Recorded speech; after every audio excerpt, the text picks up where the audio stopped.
All right, here we go. We're back with another weekly Sheep Farm podcast hosted on our very own bullshit platform. In fact, I think we should get Bullshit Farm on there, or Shite Farm, or something like that. Sorry, Chris, you're muted. Go on. I can adapt it to anything. Yeah. We can adapt our bullshit to anything. This is episode 270. Format is simple. We release a minimum of 4 shows a month. Members get full podcast plus download. Non-members get part 1 plus download. All new shows are released on Saturdays, always on our private bullshit platform at sheepfarm.co.uk. Yeah, that's about it, really.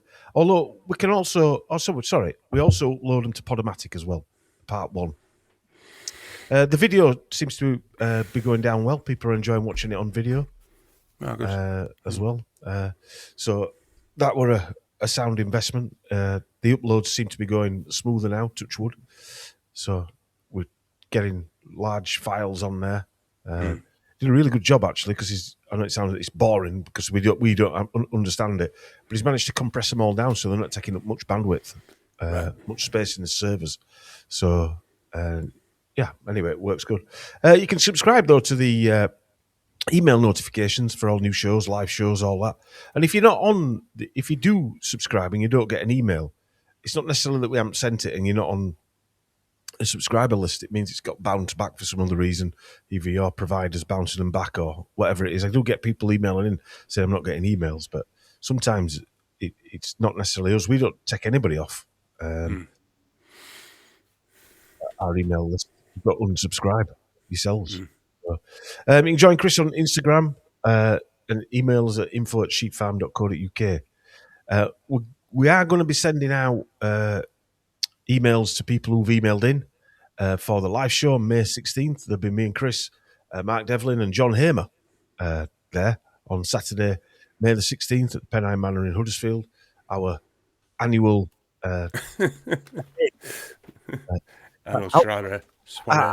annual shill get together.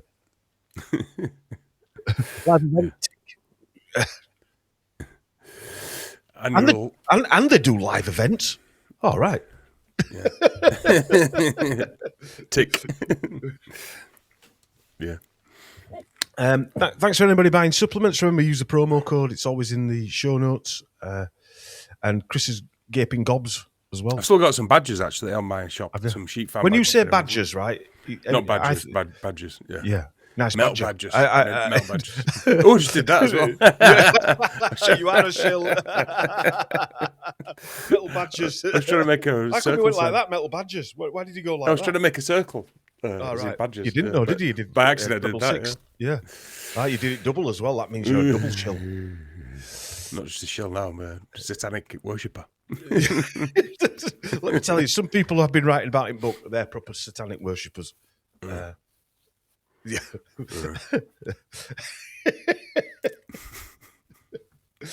it weird how things have gone where you can't even make an hand signal? I know. Even if you're joking about it, because you're not really joking about, like the sheep's head on that thing that we had nothing to do with designer or anything like that, but it's really a Baphomet apparently. Yeah, it does look a bit Baphomet, to be fair, doesn't it? Yeah, it does. I never actually thought about it. So are all sheep Baphomets? Yeah. You can find anything in anything if you want to, can't you? If you really want to dig, you can. Yeah, and I think that's where they get. Do you know when, like Dom Jolly, or he talks about conspiracy theorists, where he clumps it all together, saying, they believe in anything without any research, you just believe it, and in reality, that's not the truth. I mean, I see people come to our live events. I remember going to see Mark at St. Anne's, and there was a guy there with a notepad writing stuff down. He were writing it down because he wanted to go home and check it himself. Yeah. But when do you get these people slagging off, anti-jib jabbers and conspiracy theorists? When do you get the other side of the coin? All they'll do is bring on someone and make them look crazy, won't they? Yeah. You won't get anyone, for instance, like Mike Yeadon. Oh yeah, going on there. No, I don't think they'd invite him. Do you know what I mean? Who doesn't look possibly as nuts as we do. And can talk the talk. Got talk the talk, and he's got the credentials to prove it. Yeah. They won't challenge him. No one will bring him on to have a little chat with him. Which in a fair world is what should happen. Brian Cox would challenge him. No. No, No, but in a fair world, that's what should happen. You know, if you want to have a conversation about it, but it's not a fair world, is it? or Sir Oliver Lance. Nothing about this system at the moment is fair, and it's got worse and worse on it. No, which is not a bad segue into our guest tonight, isn't it? Really, Dr. David Cartland, who I'm sure people are very aware of. In fact, we did invite him on a couple of years ago, didn't we? But I mean, I don't know. I remember you saying you. Yeah, he was been through the ringer, hasn't he? Oh yeah, he was going to come on, and then he asked us to move it because he had a bit on, obviously, and then he has to move it again, and then he cancelled or whatever, and we said, "Oh, I must be going through some right crap." You know, that's a good thing about, and I'm not just blowing our own trumpet, me and you, because we don't get involved in all this. Oh, he's a this and he's a that, and there were never what our exact words were. I hope he's all right. No, he's cancelled on us. I hope he's all right, because you could tell he were going through some real pain. And he was on Sonia Poulton, wasn't he? Yeah. Did you see that? I did see it. Yeah, I did see it. Yeah, yeah. He's been fully targeted, that man, hasn't he? It's horrible. I was telling my missus about it, and I felt quite emotional saying that. When you say it out loud to someone, you know, things. It's just that, like you saying, like him and Richard Andrew Bridgen, yeah. Even a lot of people message even Mike Eden to a point. Even Mike Eden to a point. Yeah, but he just got vanished, didn't he? Which was a bit different. He was retired, so they couldn't really hurt him in the same way, could they? No. But it's proper full on targeting, isn't it? They really go for him. There's like a team after him, and also I think what they know is that the certain members of the public will go and troll him as well. They'll join the party, if you like, the troll party. It did mention something about sheep farm on there, but it wasn't about us. It was a sheep farmer who was one of the trolls. Right. Weren't me. No. But it certainly wasn't me. I wouldn't be trolling him. I'd be congratulating the guy. No, but it's horrible, yeah. But there's a lot of people who don't trust Andrew Bridgen. What's your opinion of him? I can only go by what somebody says. Okay. Yeah, I don't judge. I can't think of an angle of to why he'd be. I don't know. It's the world we're in, I suppose, isn't it? No one trusts anyone. But the simple reason nobody trusts MPs, but there have been thousands of MPs. They can't all be bad. But also, he's a slightly different MP, innit? Because he's self-financed. He's not part of the club. Their club. I'm sure there have been other people like that, like Geoffrey Dickens in Huddersfield at that time. I don't know if he was self-financed, but Geoffrey Dickens was the guy that took the dossier to Leon Britton. Right, yeah. And he had death threats, and his I think he had his office in Westminster broken into. It's like you say, if we want people to put their head above the parapet, but then when they do, they just get trounced by everybody. You know, this side and the other side, if you like. And to the other side, yeah. And I suppose Dr. Cartland's the ideal advert for that, isn't it? I don't mean in a good way, by the way.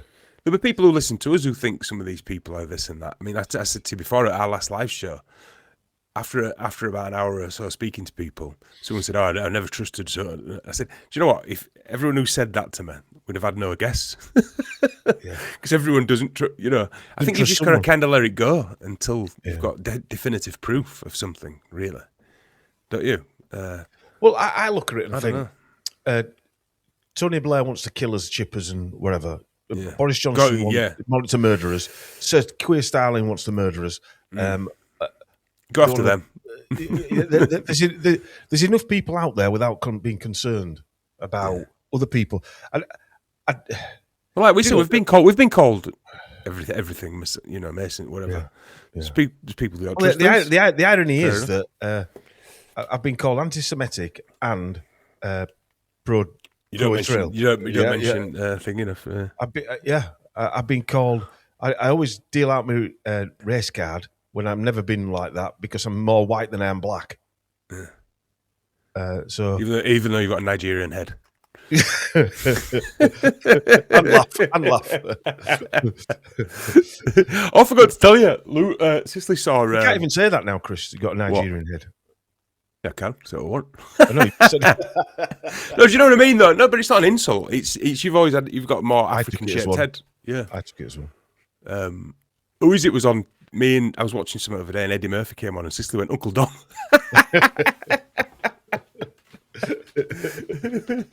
That's better than that guy off Halifax adverts, what we called Howard. Oh, you having glasses on?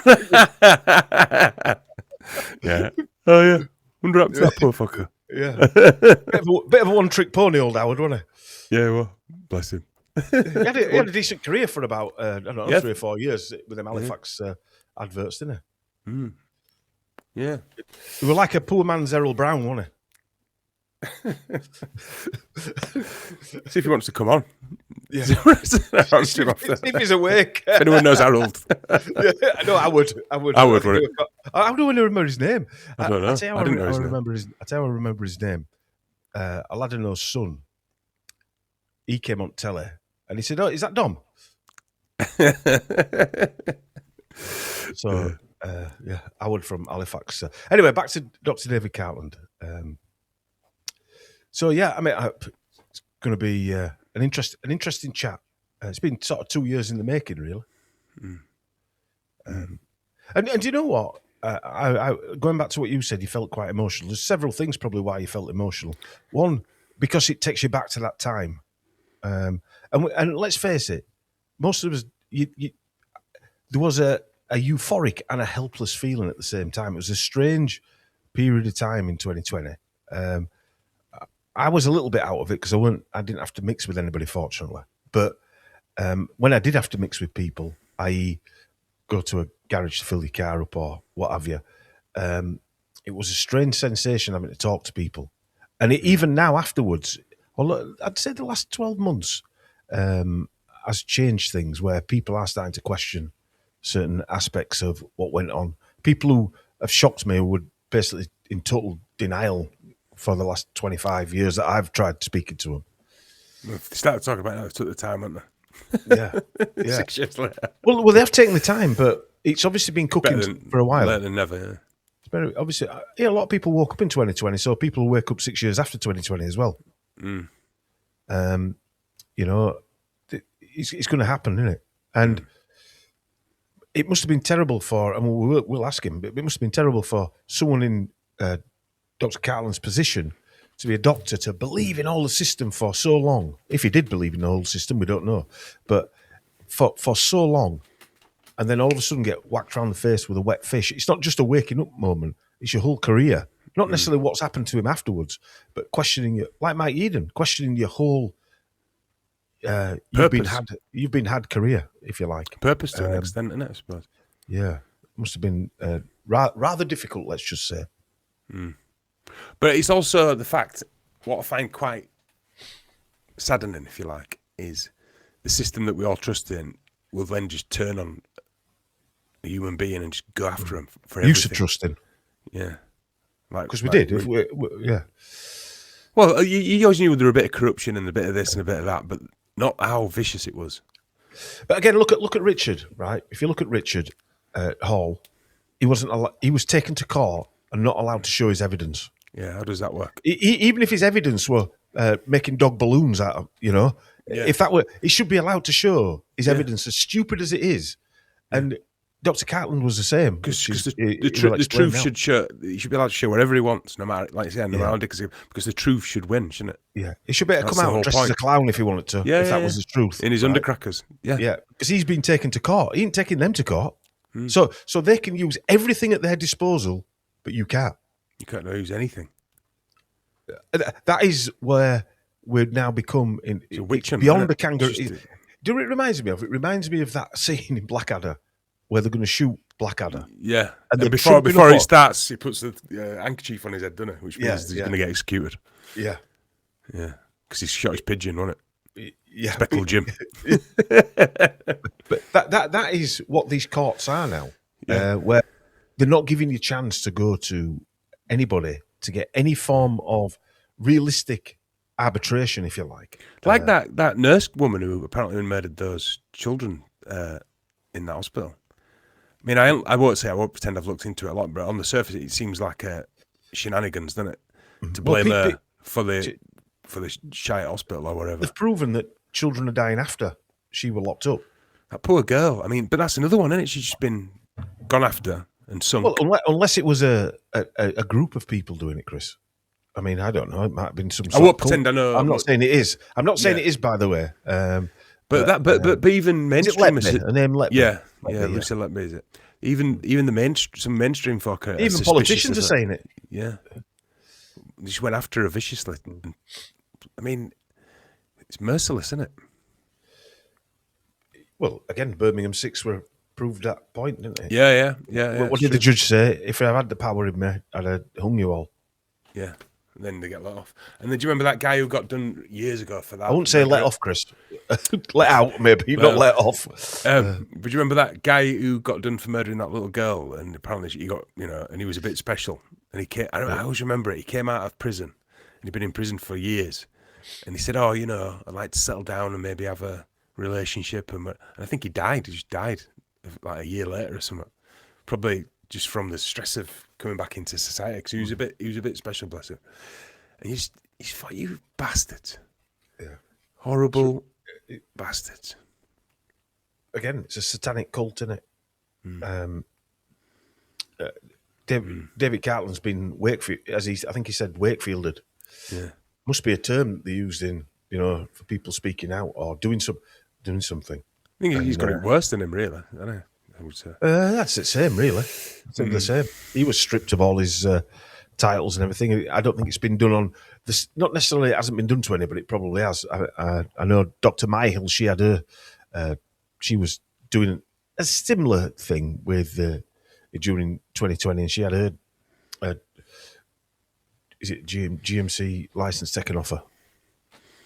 General practitioner. Anyway, general medical. Right, okay. Let's hear what Dr. David Cartland's got to say. I'm sure it's going to be an interesting chat. If you're going to join us in part 2, we'll see you there. If not, we'll see you a week after. All right, here we go. Back with another. I think this is episode 270 today. 270, yeah. Yeah, 270 since 2020. Some going, Chris. I'm still talking to you as well. We're still sort of friends. Only just. Let alone brothers. It's been a trying 50-odd years, Chris. A trying 50-odd years. I feel. Happy, I would have thought, talking to me every week. Everyone knows who's a persecuted one is fine. Do they? Yeah. Who's got no hair? You. Yeah. Anyway, today we've got with us, it's been, I suppose, two and a bit years in the making, I suppose. We've got Dr. Dave Cartland with us. Are we still allowed to call you doctor? You are, yeah. It's an academic qualification, so whatever they do to try and take everything from me, they can't take the DR in front of my name, so that's fingers up to them, really. So, but yeah, it's a podcast I've been told many times by people, you need to go on this, you need to speak to these guys. Oh, really? Here we are. It's finally happened. Oh, I've been listening to your, sorry, what's your channel called on YouTube again, Dave? Sorry. I think it's I'll Break in the Silence, a conversation. Breaking the Silence. I'd recommend it to anyone.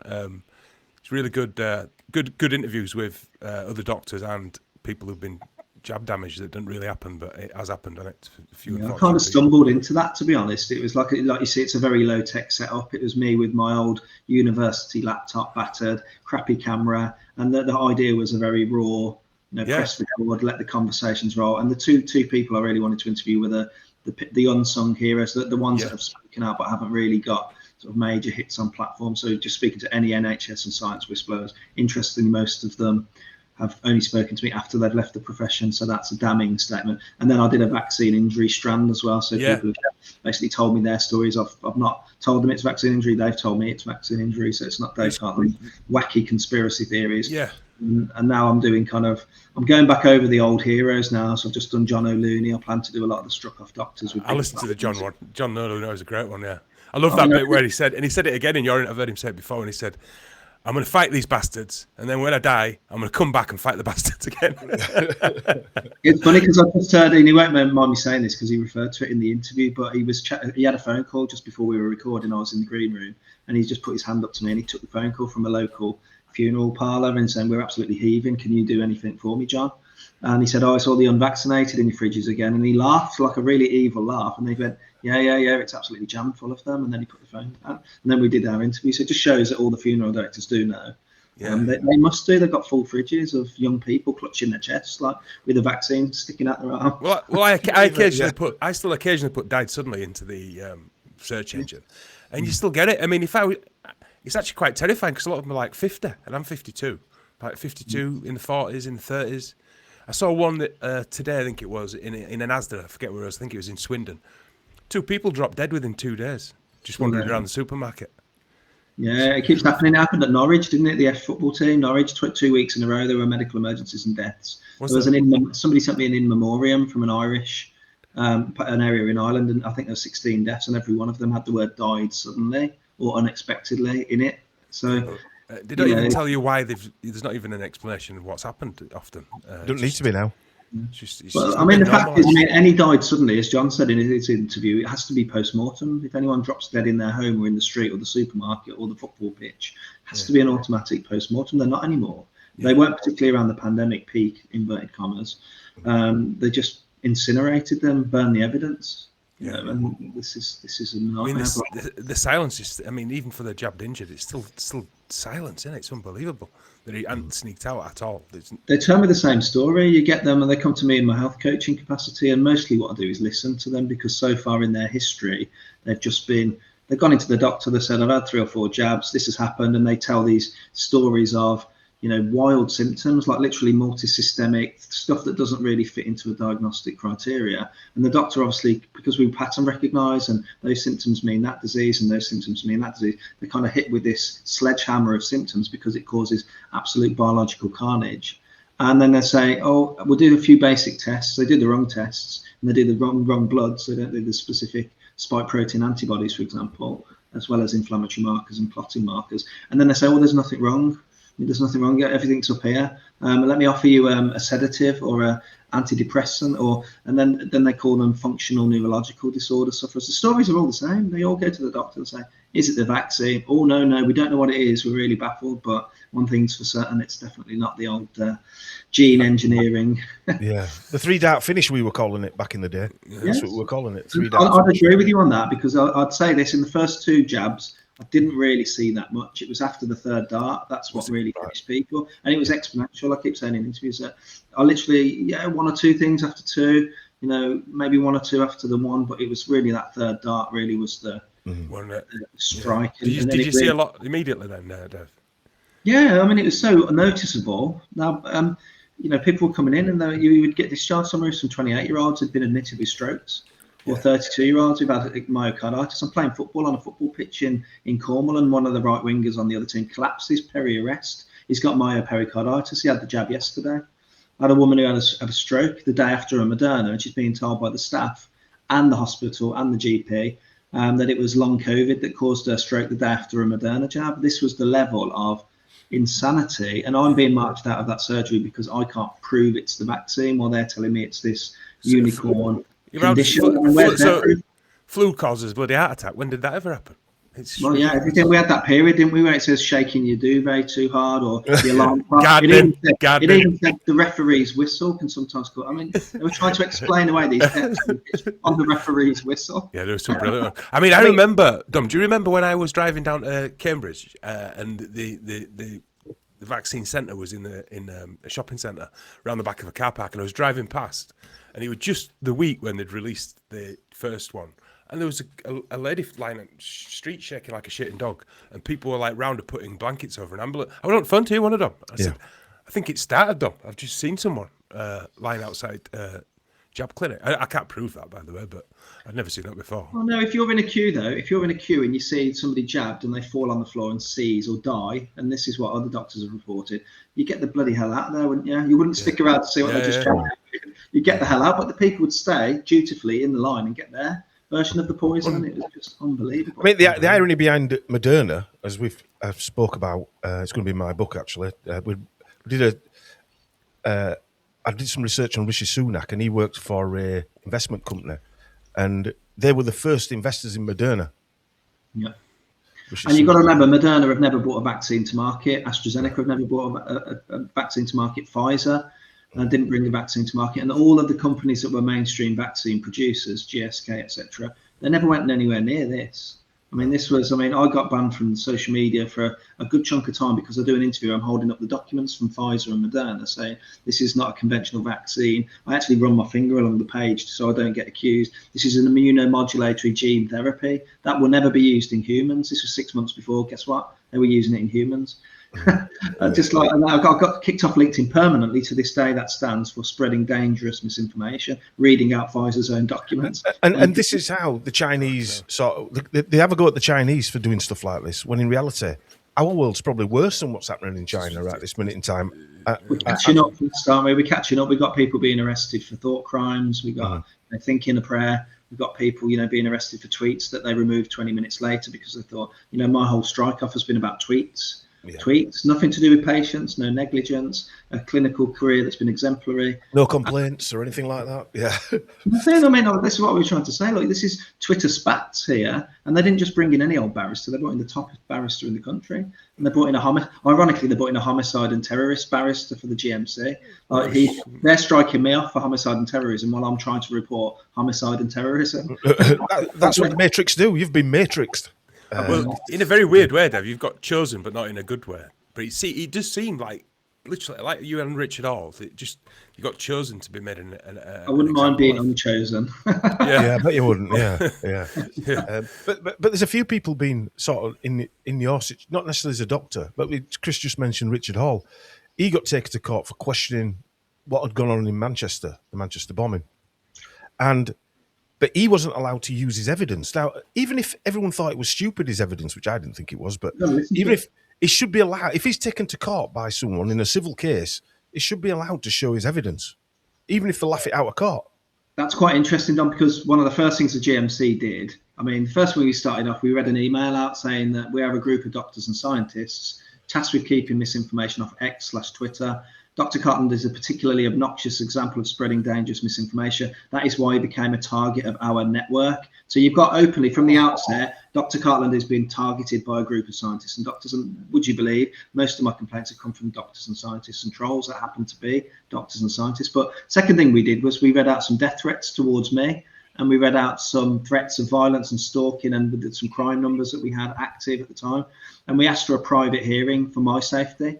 They went away and deliberated and came back and said, no, everything Dave says is going to be public under his own name, but we're going to call the doctors Dr. A, B and C, give them anonymity orders, call them vulnerable witnesses, and everything they say is behind closed doors. Now, the third act, they said, we want to consider the admissibility of Dr. Cotton's witnesses and witness statements. First thing they did was say all of my 6 witnesses that bore witness to the fact that I was victim of these victims were not allowed to be heard. And the second thing was they said my own defence bundle, my own word for word, sentence by sentence rebuttal of everything said against me, submitted well in advance. Firstly, they lost half of it, said I didn't post rebuttals. Secondly, they said it's inadmissible and irrelevant. My own words and my own witnesses were classed as irrelevant by the prosecution. Now, I've never heard that before. And like you said, listen to both sides. A judge in a case listens to prosecution, defence, and even if the defence is a load of codswallop, listen to it and weigh it up. And even if both sides are a load of codswallop.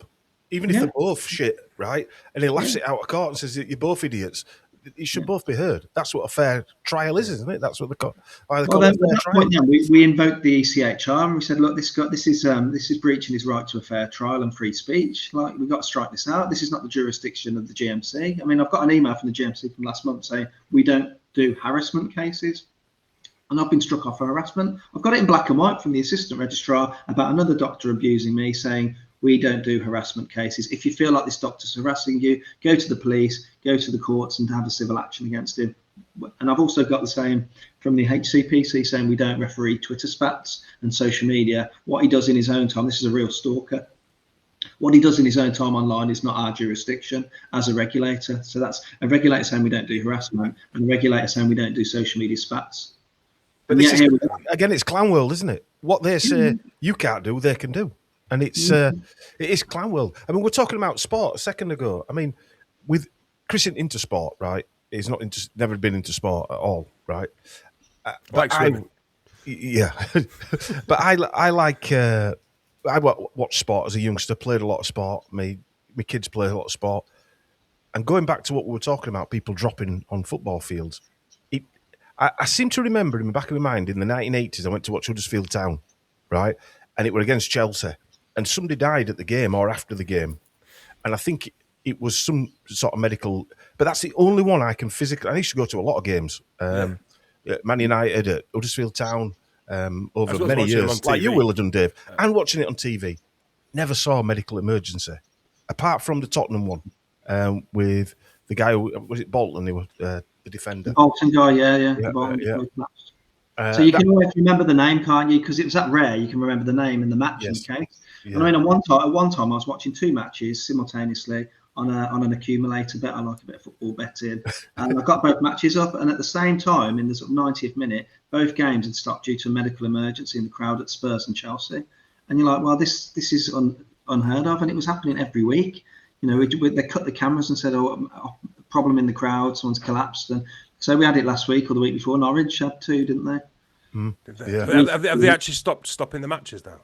Yeah. I don't know what they do. I mean, I don't get to watch much. Well, it depends how bad it is, doesn't it? If they get them out of the way, 15 minutes to half an hour, the game's held up, or they've abandoned a few of the games. Right. Definitely abandoned. I was talking to a chap the other day, Dr. Levy, who's he's a US doctor. He's a cardiologist. He was a cardiologist for 20 odd years, and he since he's retired, he's written many books since 2000 about high dose vitamin C and things like that. And he works at a clinic and he was saying, due to questioning COVID, he was struck off. Well, they took his license off him, even though he wasn't using it. He said they actually took his license off him. I think that was in 2020 or 2021. I mean, I've been sat watching as my case was like, bearing in mind all the crimes that I committed in inverted commas were 21, 22. Now, the strike-off didn't happen until the end of 25. And I was allowed to practice. There was no restrictions on my practice. I was allowed to I was working up until the day I was struck off and branded a danger to the society and all the rest of it. And they let me work. I mean, every day prior to that, I was okay. But that day, on that moment, I'm suddenly a danger and I'm bringing the profession into disrepute. Anyone who questioned it, and I quite often quote my good friend, Dan Armstrong, he was a forensic psychiatrist and he was working in Newcastle. Top of his game, really good guy as well, friendly family guy.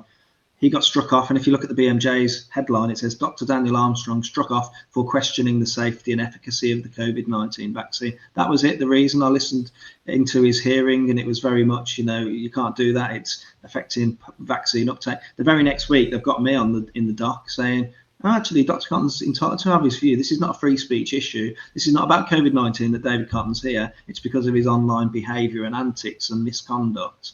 And every single case was about COVID, but they said, oh, no, it's got nothing to do with COVID. And actually, even if he's got anti-vax views, he's entitled to them. And I'm watching my friend crying because he's been struck off for his views and being told that I'm entitled to my views. It's just the way I held them, as it were, the tone of my tweets. Full-on schoolyard bullying. Oh, well, if you Google it, if you type in, and I did this myself the other day, I probed the AI. I used Grok and I used Google AI, and I said, what's the worst? And Dr. Cartland got an immediate erasure, normally meted out to Harold Shipmans and murderers and sex offenders, although they're now letting off sex offenders, I found out today. Another one's been let off. Especially if they're dancing around with dildos. Yeah, exactly. Or if they work for BBC. I mean, ironically, they're saying to me, I brought the profession into disrepute. Meanwhile, while letting off paedophiles, sex offenders, rapists. I mean, the BBC had an article the other day, doctor let off for rape as it was a one-off incident. So the GMC are ratifying that one-off rapes are okay as long as you don't do it again. Well, it should tell you a story of what the BBC is. Outside the Red Office, they've got that statue that they've actually protected now. It's actually a protected item in Perspex, of Mr. Eric Gill. And that so we tried to take it down. So we put being attended to by a youngster. Yes, with a flute. Yeah. I mean, if I'm going to tell you anything what the BBC stand for, or one of the things they stand for, then the general public. I mean, when was it you was it obviously during COVID that you started questioning stuff? But when actually was it? Yeah, I mean, there was a lot of kind of evidential gathering. Really, it was everything from the quiet hospitals, empty clinics. It was the TikTok dancing going on, distasteful and just ridiculous. Like, even if you were genuinely claiming that there were deaths going on upstairs in ITU and you're downstairs doing the YMCA, I mean, it's absolutely insane. Then it was silly rules. I did a degree in immunology prior to my degree in medicine, so I knew that these silly rules like natural immunity doesn't count. It doesn't compare to vaccine immunity. It's absolutely, they were saying rules of 6. You could go to a pub and you could stand, as soon as you stand up, it would attack you. You see the adverts where it comes after you, like the black smoke bellowing out of there. But as soon as you sit down with a steak meal, then you're in trouble. I mean, there was this thing, wasn't there, about going to a pub and having a beer?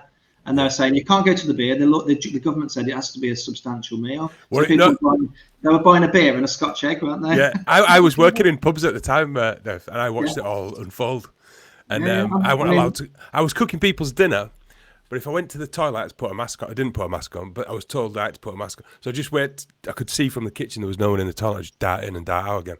But I'd cook people's dinner, walk past them, and they'd go, "Ooh." And you're like, I've just cooked your dinner, you dickhead. And it was no gloves on, no mask on.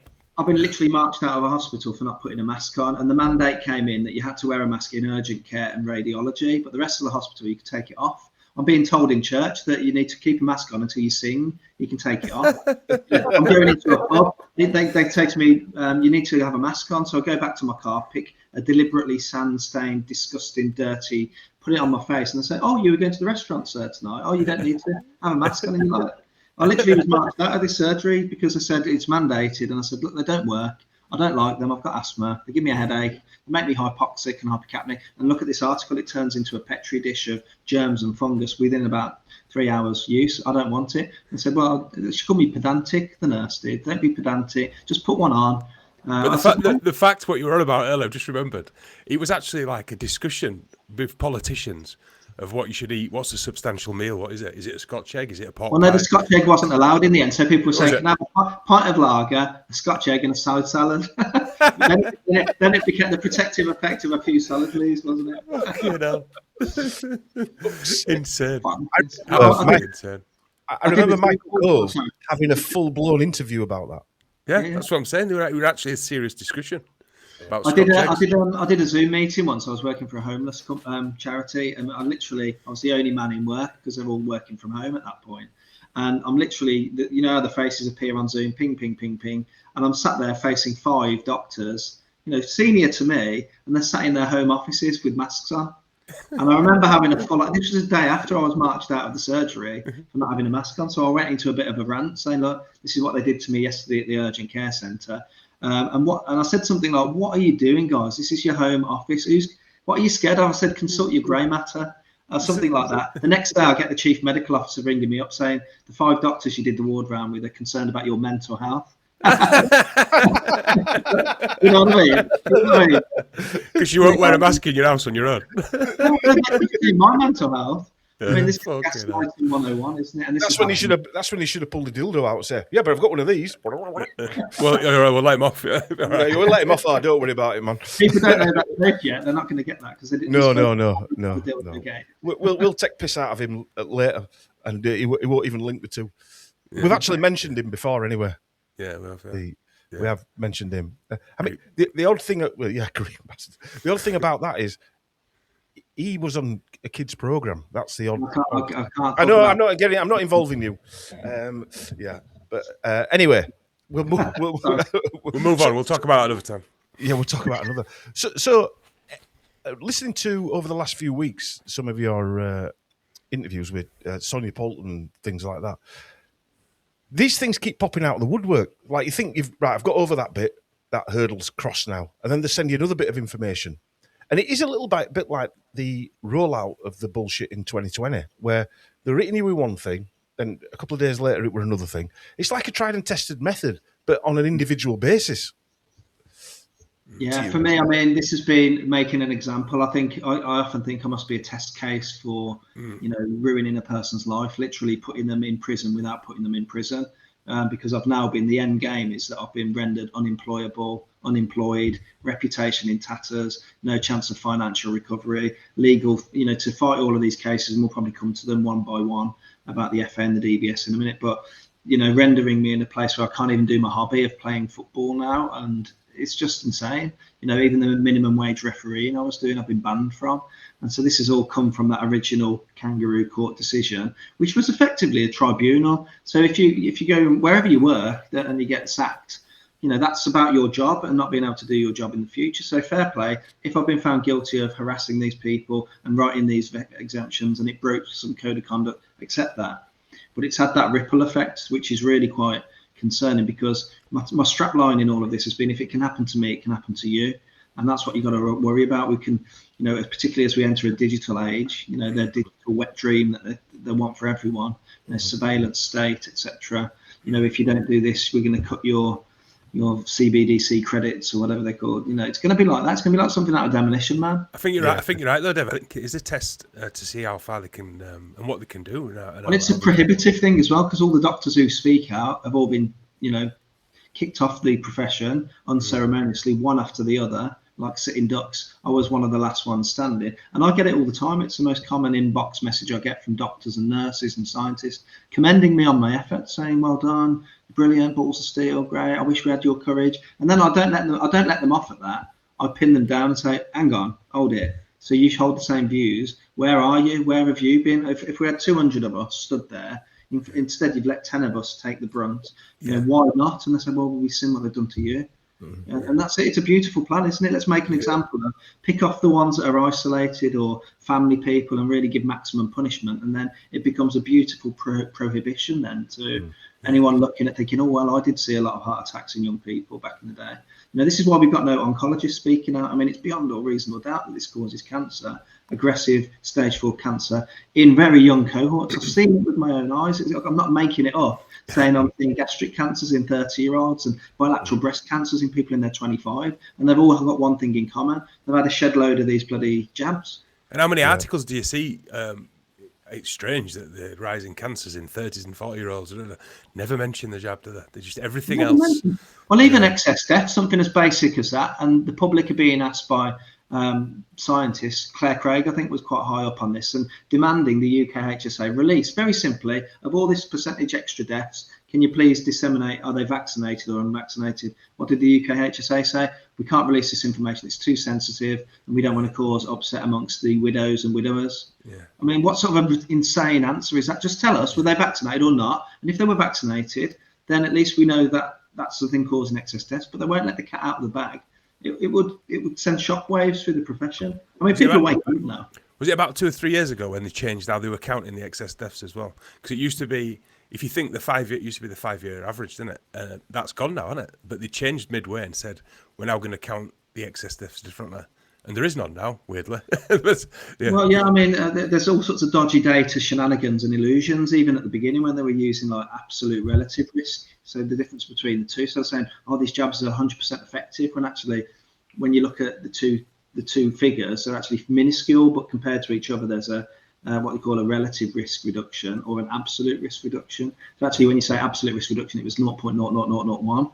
But when you compare 0.00001 to 0.00002, the first figure is, the second figure is 100% higher than the second, even though he's talking about minuscule. And then we're doing these illusions with death is, within 28 days of a positive test. So I could, I live in Cornwall, there's plenty of tractors about. I could have had one of their silly tests one day, it would be positive, get struck down by one of the local tractors, and I'd be added to the figures. And I saw that. I saw people that were having heart attacks or dying of their cancer because when they were going into the palliative care ward, they were swabbing on entry, whether they had a cough or not. And they were going down as COVID deaths, even though they'd succumbed to their palliative cancer.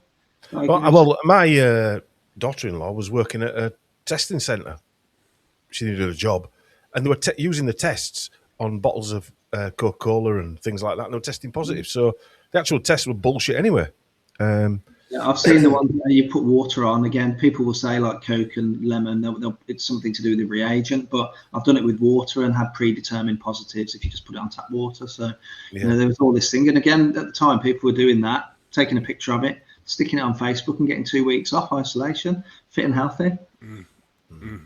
This killer disease, you've got to remember, it's such a killer disease. One of the symptoms was no symptoms, which back in the old days used to mean you were healthy. Yeah. Just like questioning things that were mad meant you were actually sane. Now they're saying you're mad. Remember when you could kill your granny like a silent assassin with a disease you had no symptoms of? It's the old asymptomatic carriage nonsense. Yeah. I mean, it's such a zombie apocalypse this was that you had to test to know you got it. Do you know the sad thing is, it was so easy, wasn't it? for him to do it. The sad thing is, not from your situation now, but even that is so easy to do because nobody questions it. Like you're saying, you only need a few hundred doctors to get behind you, and all of a sudden that would help your case. We only had to say no, didn't we? And only a few more of us had to say no from day one, and they wouldn't have been able to do it. People have got their heroes on the TV. Shillery Jones, for example, you know, he went on TV and said, you know, put a mask on when you go swimming. I mean, a normal person would say absolutely absurd. What sort of an idiot gives advice like that? However, on the Cornish beaches around by us, there were people sunbathing in the mask and going on the surfboards with a mask on. So people were listening to these idiots. And but that red ball of virus followed them into the sea, Dave. Come on, let's use I saw Dr. Schiller over there pushing measles jabs again. He's been on the fat jabs as well. He's all over the fat jabs. On Lorraine. And is it me, right? Or does he look younger than he used to do? I don't know what he's been doing. I don't know what he's been rewarded. It's like TRT. His eyes look more animated than they used to. He used to look pretty dishevelled most of the time, and he looked really he looked younger. If I'm honest, what the hell's maybe it's my imagination. I'm going to make no comment. I'm going to hold back. What is that? What What virgin's blood is he drinking? I don't know. It's weird, honestly. I mean, I'd love to hear if anyone agrees with me, but I saw him. It was a couple of days ago. I think Crabclaw sent us a video of him pushing the measles and fat jabs or whatever, and he looked more animated. He'll definitely look younger. Crabclaws, by the way, is a friend of mine. He's got hairy hands, so I called him Crabclaws. Just one of the lads. Yeah, I don't know what he thanks me for that because tens of thousands of people now know it's called Crab Claws.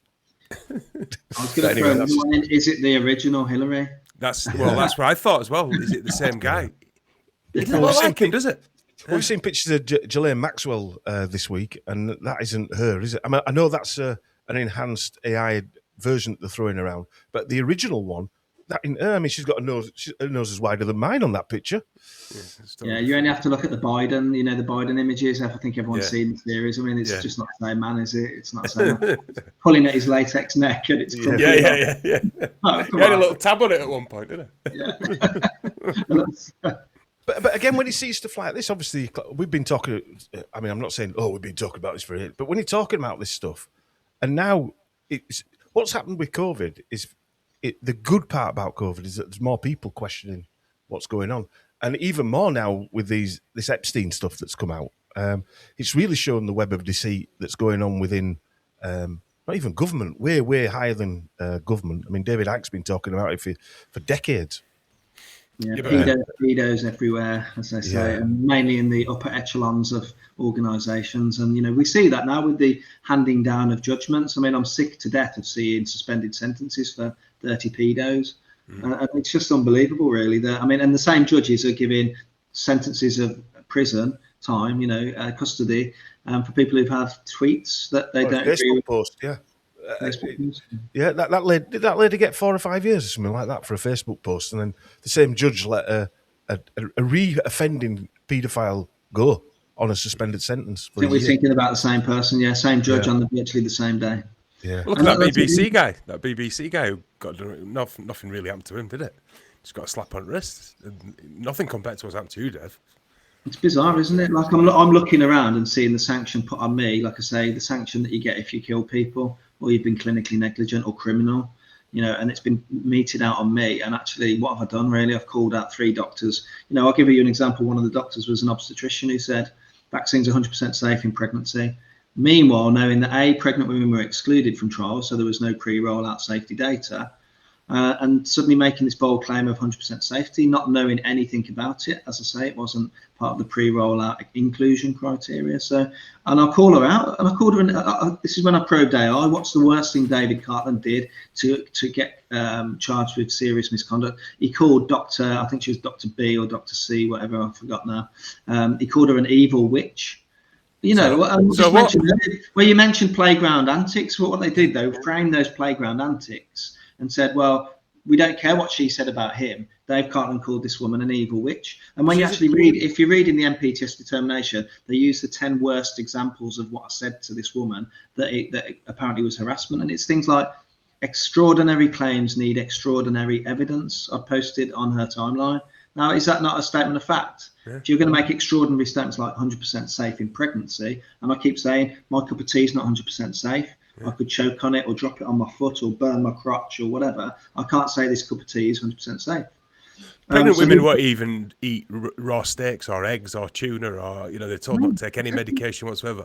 But you're going to have an experimental drug just put straight into your bloodstream. I mean, I'm sick of reading papers saying, yeah, we found out it crosses the placenta, it's found in the fetal circulation, it's in the breast milk, and then you read the conclusion. This is Science 2025. But we found it there, but we don't think it's dangerous or has any biological. Is that the sort of science we're doing now? We found it in the breast milk, but we don't think it does anything to the baby, so we'll plough on anyway. This is the level of science now. 6 years ago, I don't think they could have ever written anything like that in a published journal, and they're doing it about the placental thing. They're doing it about. I mean, the kids. They ran after the children when the government's own JCVI, the Joint Committee for Vaccines and Immunisation, said no, we don't need to give it to kids. Kids aren't getting ill from this thing.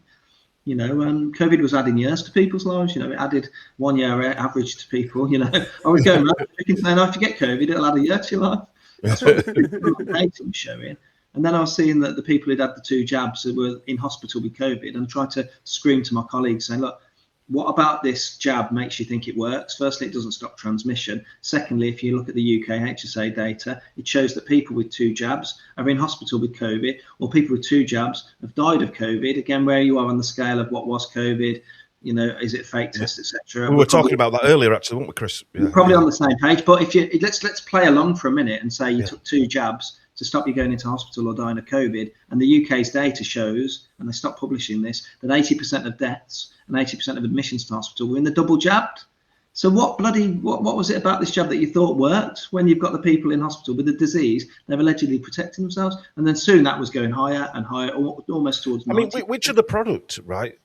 If you came up with the product, a new curly whirly, for instance, there would have to be safety things done on that actual food product.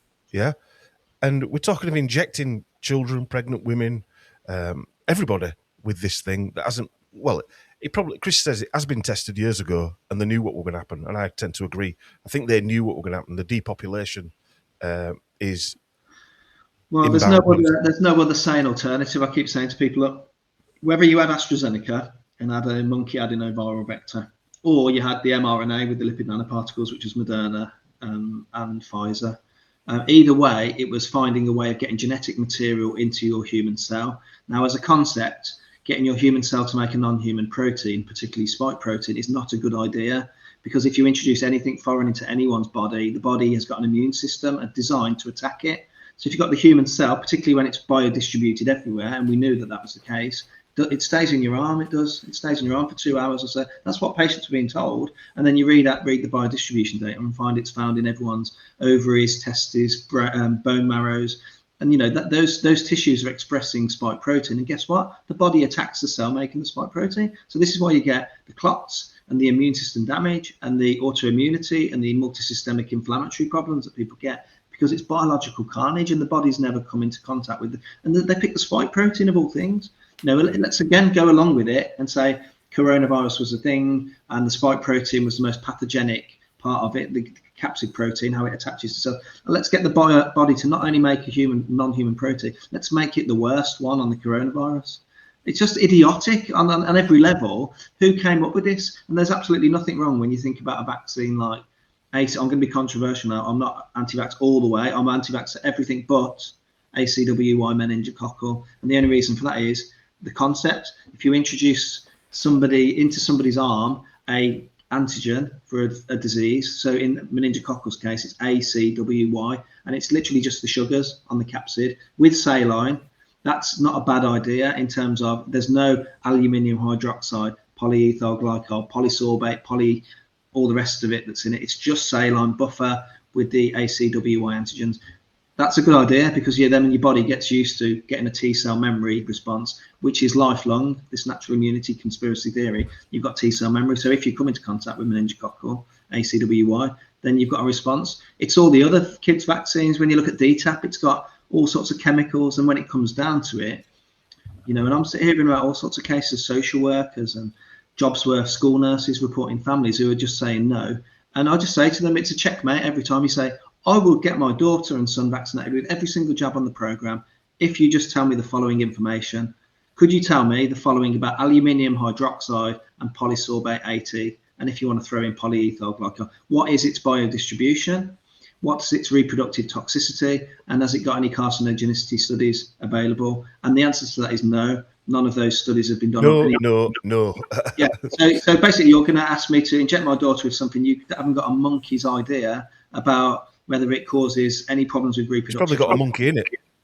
Yeah, I know. I mean, AstraZeneca was. It was 2.5 billion or something like that. Monkey adenoviral vectors are allegedly being inactivated and inactivated to inject the DNA into the cell that will then produce the spike protein. It's all Frankenstein's medicine. And also, Dave, don't forget, AstraZeneca came up with one of the taps, and they were a cancer research group. And then what happened? I mean, call me a conspiracy theorist if you want, but well, I mean, this is the whole thing, and this is why I've got into trouble. I'm calling out a profession here that's quadrillion. I wouldn't even like to know what it's worth in its entirety, but lots and lots of money. And you've got this loud Cornish doctor down in the southwest calling it out, saying as a technology, as I've just said, it's Frankenstein's medicine. But I mean, we've seen it. We've seen it with myocarditis. We've seen it with we'll tailor an mRNA vaccine to your personal cancer. You know, you've got Pfizer causing myocarditis, and guess what? Pfizer have got an intracardiac mRNA just ready, waiting in the wings for your myocarditis. I mean, what a business model, isn't it? It's genius. Evil James Bond level genius, isn't it? Well, I did a presentation called "The Business of Illness" a few years ago, didn't we, Chris? And that is actually what it is, isn't it? It's the business of illness. Not only that, going back to the depopulation. I mean, we spoke about this for many years before we started this podcast up, that the replacement rate, even through our rudimentary non-medical minds, we can see that if your replacement rate is, what should it be, 2.1 or 2.3? 2.1. Anyway, and it's way below that at some point you're going to run out of people. Yeah, I mean, then you've got other things like you've got infertility in the vax, for example. People aren't reproducing because they're infertile. Then you've got an agenda where people are now pushing, and I don't want to be sounding homophobic, but gay people can't have kids. Well, they can by surrogacy, but the biological ways in which to make a baby are being narrowed. Yeah, and you speak younger end now, and I don't want to have kids because I want to bring them into the shit show. They're terrified. Well, I mean, there's a push, isn't there, for career people to have careers now, and that's nothing wrong with that. But while you're doing a career, you're not, full time executive. Every level, everything's been fired at. No one having more kids, and it. Even a guy at work said to me, he goes, I was thinking of it, and he's not into what we're into. And he said, I think of all my cousins, they're all in their 30s or whatever. None of them have got children. It's really odd. I showed this the other week, didn't I, Chris? This was a 1967 meeting in America, the National Institutes of Health, and it was a proposed measures to reduce fertility by universally or selectively of the impact, blah, blah, blah, blah. Anyway, what they decided to do, just going back to what you were saying here, is restructure the family, postpone or avoid marriage. I think we can tick that box. Alter image of ideal family size. We can tick that box. Compulsory education of children. We can tick that box. Encourage increased homosexuality. We can definitely tick that box. Educate family for limitation. Fertility control agents in water supply. I think we can tick that box.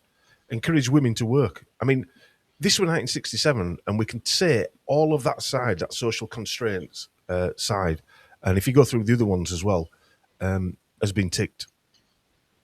I'm just reading now. I'm squinting because it's quite small, but look, I'm not seeing anything that hasn't come to fruition. I'm trying to make it a bit bigger. Is that better? Yeah, I mean, everything from the second, third, and fourth column is, from what I can see, happening. Look at that chronic depression. Nice. Create chronic depression. Yeah. I mean, and you've got to think, a customer. What's the saying? A patient cured is a customer lost. This is the thing as well. So we've got perpetually ill people with chronic disease, that are hooked on. I mean, whenever I go past the pharmacy now, there's always a queue of people with drugs. And, many of the drugs, they're there that if you take them long term, if doctors don't normally question drugs and take you off them, doctors are going to put you on, but not questioning the rationale 10 years later. But a lot of the drugs, I use an example of an indigestion pill. So they're a drug called PPI. And again, you take it for a couple of weeks for an ulcer or bad heartburn, and it's great. It works. It stops your acid. It's a proton pump inhibitor. As soon as you stop, you get really bad acid. So what do? You reach for your PPI and you take it again and you continue. Same with blood pressure pills, you get rebound hypertension. Same with SSRIs for depression, you stop them, and if you don't stop them really, really, really slowly, you crash and burn, and suddenly you grab your SSRI again and keep taking it. So these are all built into the business model of, keep them swallowing the pills. And so that's just really a New World Order plan.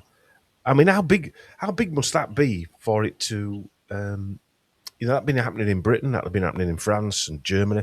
This is in the 60s. No doubt it started in 1945 as well, after the war. And yeah, just saying it's there if we want to read it, or want to look at it. It's another conspiracy fact again. that seems to be coming true, sadly.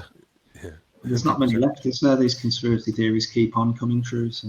Do you know the amount of people now that me and Chris talk about this that come up to you now and say, I bet you're glad you now, you're right. And I said, I don't want to be right. I want to be a nutter. I want to be classed as wrong. I don't want to be right because it's not nice to be right in this circumstance about any of it. I've not met anyone who regrets not having it. I've met a lot of people who do regret having it and have been harmed by it. So, just judge for that for yourself. And the other thing is look at jab uptake as well. If you look at the flu this year, it was absolutely horrendous. Like the staff weren't just turning their backs on this mRNA stuff, but I think it was something like 20% uptake or just about, probably less than that. And 80% of the headline across the papers was 80% of NHS staff are anti-vaxxers. Similar with the vaccine, the COVID jab, people had 2. And there's a massive drop off after the 2. People were realising, and I keep saying, ask yourself why an NHS staff member would refuse after 2. It must be what they're seeing or what they've experienced themselves after the jab. And this is the thing. It's not a conspiracy theory. The numbers are the numbers. The NHS staff were refusing, and so they must all be having a similar experience to me, albeit. Yeah. I don't like somebody hitting me on the hand with an hammer, so I'm an anti hitting me on the hand with an hammer person as well. The only conspiracy is the silence from the media. That's the only conspiracy going on, isn't it? Yeah, well, when one side of a debate hasn't got any substance, they just call you names, don't they? They call you tin hat, conspiracy theorists, ad hominem attacks, and I've experienced that firsthand with the trials. And I'll never see any sort of data. Every time I publish articles, and I make sure I publish about 10 or 15 articles every day from the published press. And even every single article, it's never good enough for the trials. There's always a flaw. But yet they don't publish any articles themselves. It's very unusual, this debate, isn't it? Yeah, well, we were talking about, I don't know, is it loaded up? This was a TV program. I don't watch TV, so I don't know which... Let's wait for it to load up. This was a debate, and I had a quick listen to it. And it wasn't really a debate because that lady there was saying, with the red shoes on, saying that kids shouldn't be able to go to school. Parents should have to take the kids out of school if they don't get jabbed. And the other guy was saying, we need to get the uptake of vaccines increased and all. So there was no actual debate. They were both agreeing with each other, just saying slightly different things. But that's a dangerous thing, that where they're saying, and I've got a video of Matt Hancock saying it in 2019, I think, where he was being asked by the Huffington Post, should there be mandatory vaccinations for the MMR and other vaccines? And he was saying, well, it's something I want to think about. This was just about 3 months before the 2020 lockdowns. And but it's a dangerous thing because what that brings into play, all of a sudden, they can bring in bad parenting, like you mentioned. Yeah. That particular one, fact, is they were aiming at, I've got it written down here, a school in North London in Enfield, and they were saying they'd only got 65% jabbed kids in the school. I think it was one of the lowest ones in England. So they were saying, but they start this conversation to see what people's reaction is. I think it's a data collection. There's a big media manipulation though. They're talking at the moment about this measles thing, when actually you look at the UK's data and there isn't this big uptick that they're saying. So there was a thing about chickenpox, wasn't there, just before that? Yeah, they brought the jab. I'm from the era where, for both measles and chickenpox, if you found out a kid had it, you'd go and take your kid round. Natural immunity, you'd take them to a chickenpox party, and you'd say, yes, the younger they get it, the better, the less systemic upset they get. And now you've got, the news telling you that chickenpox is going to kill you for some reason, and they pick out a one case that they found the minutest chances of getting some sort of minute complication with it, and they make a big headline of that 1 in a billion chance. So everyone shits themselves then, and they think, oh God, I don't want to be responsible for my kid being that one person who gets mumps and gets orchitis and becomes infertile. you know, and while they're making you infertile with these 3 dart finishers. Yeah, it's great irony, isn't it? That's the thing, isn't it? They care so much about safeguarding the kids that they're injecting them with aluminium hydroxide and PEG and polysorbate. You know what I mean? And also, just to point out something really obvious as well, they say they need a 95% uptake to create herd immunity. Well, if 95% of people have had it, or if 80%, why are you worried about someone who hasn't had it? Because you should be all right. Not for herd immunity; it's for maximum profit. Yeah. For their shareholders. And they're calling us a sheep. They're right there, aren't they? You know. But if your kids had it, why do they get angry of, for instance, saying me not having mine? Because you're all right. Just don't use common sense. Don't use common sense. Same with the COVID. I know people who've been screamed at in the supermarket because they didn't have a mask on, yet the person screaming at them's got a mask and a visor on. Same thing with the mandates. I could never understand that principle of, you know, if you're Doris and you had 3 jabs and they work, and you got your mask and your visor on, and you're washing your hands all the time, you've got nothing to worry about Dr. Cartland if he's got no mask on or jabs. You can watch me walk down the street and drop dead at end of the street. So you should be all right. I was in the July. It was July, wasn't it, when our father passed away? Just after they started easing back a bit, and one of the locals, he passed away at the farm that where we were brought up, and he was in his 80s, and it was a cardiovascular problem, and this was before the jabs came out, so I know it weren't the jabs. They didn't label it with him either, did they? No, they didn't. No. Funnily enough, they didn't. Yeah. But anyway, one of the local farmers came down. His wife came down. She had mask on, visor on, zipped up anorak, rubber gloves on, and she said, "Dom, do you recognise me?" Right? And I went, "How the fuck do I recognise you? I haven't a clue who you are." And anyway, I won't mention her name. But she said, "What did he die of? Is it all right to come in?"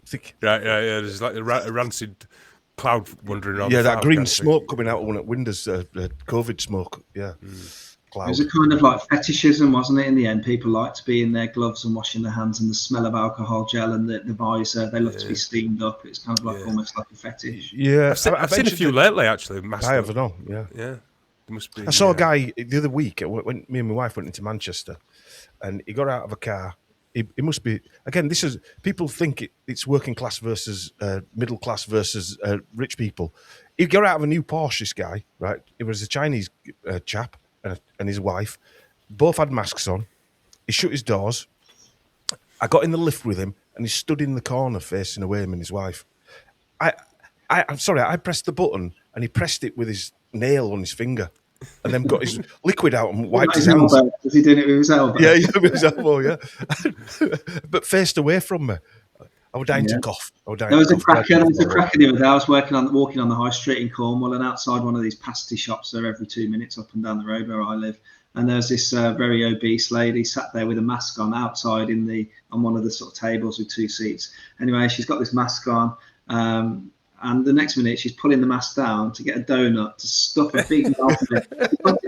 She gets a Coke, swigs the Coke, and then she puts that down, and then she picks up a pasty and has a bite of that, and then she puts a mask back on. And you just like, what? It's a beautiful picture of this psychosis that's going on. This person's so bothered about their health, they can't breathe the open air, yet there's stuff in their face with all these crappy carbohydrates. We better just getting a feedback, like a horse's feedback. Little holes. Remember when they had the people with the little holes in the mask that would drop down so they could put their flute through it, so they could play the flute? They were doing concerts, weren't they? In in plastic tents. Yeah, little plastic tents. And flute stuck out. Do you remember that? I think it was like a party in America, and they were dancing backwards with their arms linked this way. Yeah. They were around. Well, then this morning, they created like a thing, didn't they? A surface where they put their arms through. Yeah. A plastic sheet. I was telling Chris there was a chap in Eastern Europe, I forget where it went, like Slovakia or something. He was a shoemaker, and he made these shoes with the like toes about that long, and so they could stand a metre apart. If somebody else were wearing these shoes, you'd both be a metre anyway.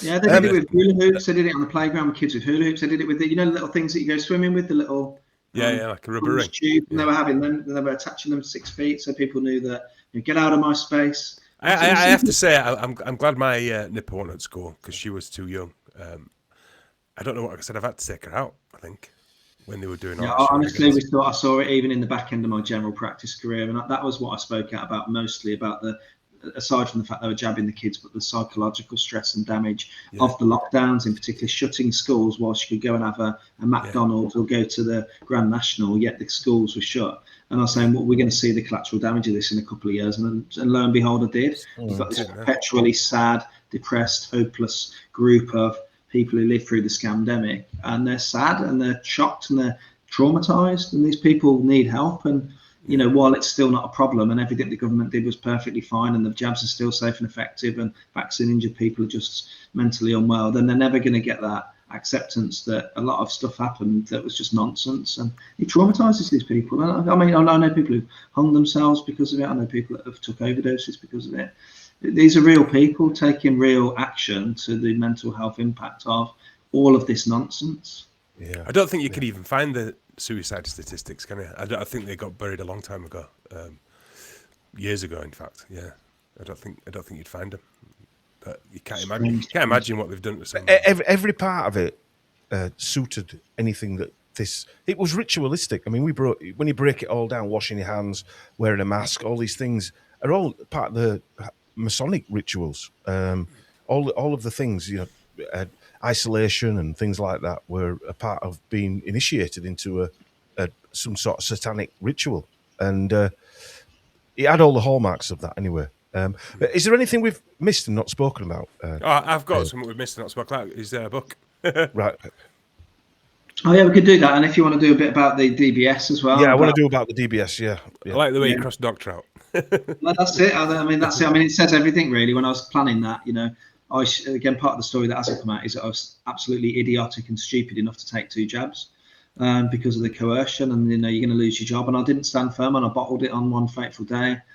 So that makes me a vaccinated anti-vaxxer, which I own that. I own it, but it's kind of unique to me and a lot of the people who've spoken out. Most of them have had 1 or 2. You know, Andrew Bridgen had 2 or 3. Everyone I know did, to be fair. They've made enemies of us, because if you see all the vocal doctors, they've all had 1, 2 or 3 jabs and been duped by the profession. So yeah, it's Diaries of a Vaccinated Anti-Vaxxer, and as you see, there's a big syringe filled with poison, and you'll see there's just a subtle nod to the mRNA at the top of the syringe, and then the doctor has been struck off. And it's just a story really of, you know, why I became a doctor, what my motivation was, you know, placing patient safety and the Hippocratic oath of do no harm, hence the name of the book. And it's really a tearjerker. You might need a glass of wine if you read it. So. that won't be a problem. Chris likes a bottle of wine, not necessarily a glass of wine. I mean, I've got family members who've literally contacted me who don't really speak to me anymore because of all this. Contact me saying, I've read your book, I couldn't put it down. It's amazing what you've done. And you know, people are, I would say, slowly waking up. I think they're rapidly waking up now. But I'd love that book to be on every single GP's book as an example of, you know, firstly, my position. I back it. I put information and evidence and why I changed from being vaccinated to being a crazy anti-vaxxer. But it's amazing how they actually turned on the people who had the actual vaccination as well. Still turned on them. From the injured to just people who had it. To doctors who had it. You can be a vaccinated anti-vaxxer. I took it and it made me unwell in several areas of my health, and that's it. You know, that's where I started looking into vaccine injury and how do you detox this, and just passing that forward to people. I'm not an expert. I don't profess to be an expert in spike protein detox. You know, I've been through it myself and looked at ways and looking at the root cause of, we talked a bit about it earlier, about what does this jab actually do? What does the spike protein do in the body? And how can we find an antidote for it, either in the allopathic or naturopathic world? And like I say, the allopathic world is just chucking tranquilizers and pain meds to people and telling them they're mental. Meanwhile, I'm actually getting real results with supplements, basic stuff, like really basic stuff like nattokinase. Bromelain. What's nicotinase? Never even heard of that. Yeah, Berberine's another one. All of these stuff. And remember, I've never heard it. If I heard myself 5 years ago talking about the benefits of turmeric and quercetin, I thought I'd probably hand myself in, to be honest, to the local 136 suite. I listened to that interview you did with, I wrote a name down so I can't say it, that evil doctor that you did an interview with, Dr. Mai Lee Trin. She's so evil, she saved lives. What a horror. I mean, I couldn't listen to her, man. She just emulated evil, didn't she? This poor woman, Fatty, right? She was from Vietnam. By the way, he calls me Fatty. I don't know if you know. Yeah, sorry. He calls me Fatty. Yeah, Mai Lee Trin. Her name is. This is, man, she was lovely, wasn't she? But she was a refugee from Vietnam. Imagine this: her mum was killed when she was 5. She's already sounding evil, Chris. Yeah, she was evil. Came over and obviously tried to educate herself to support a new family. It's going downhill quickly. And then we just administrating ivermectin to cure. And she really didn't think she was totally bemused at why they went after her, wasn't she, at first? But they went after her because she'd cured some people with ivermectin.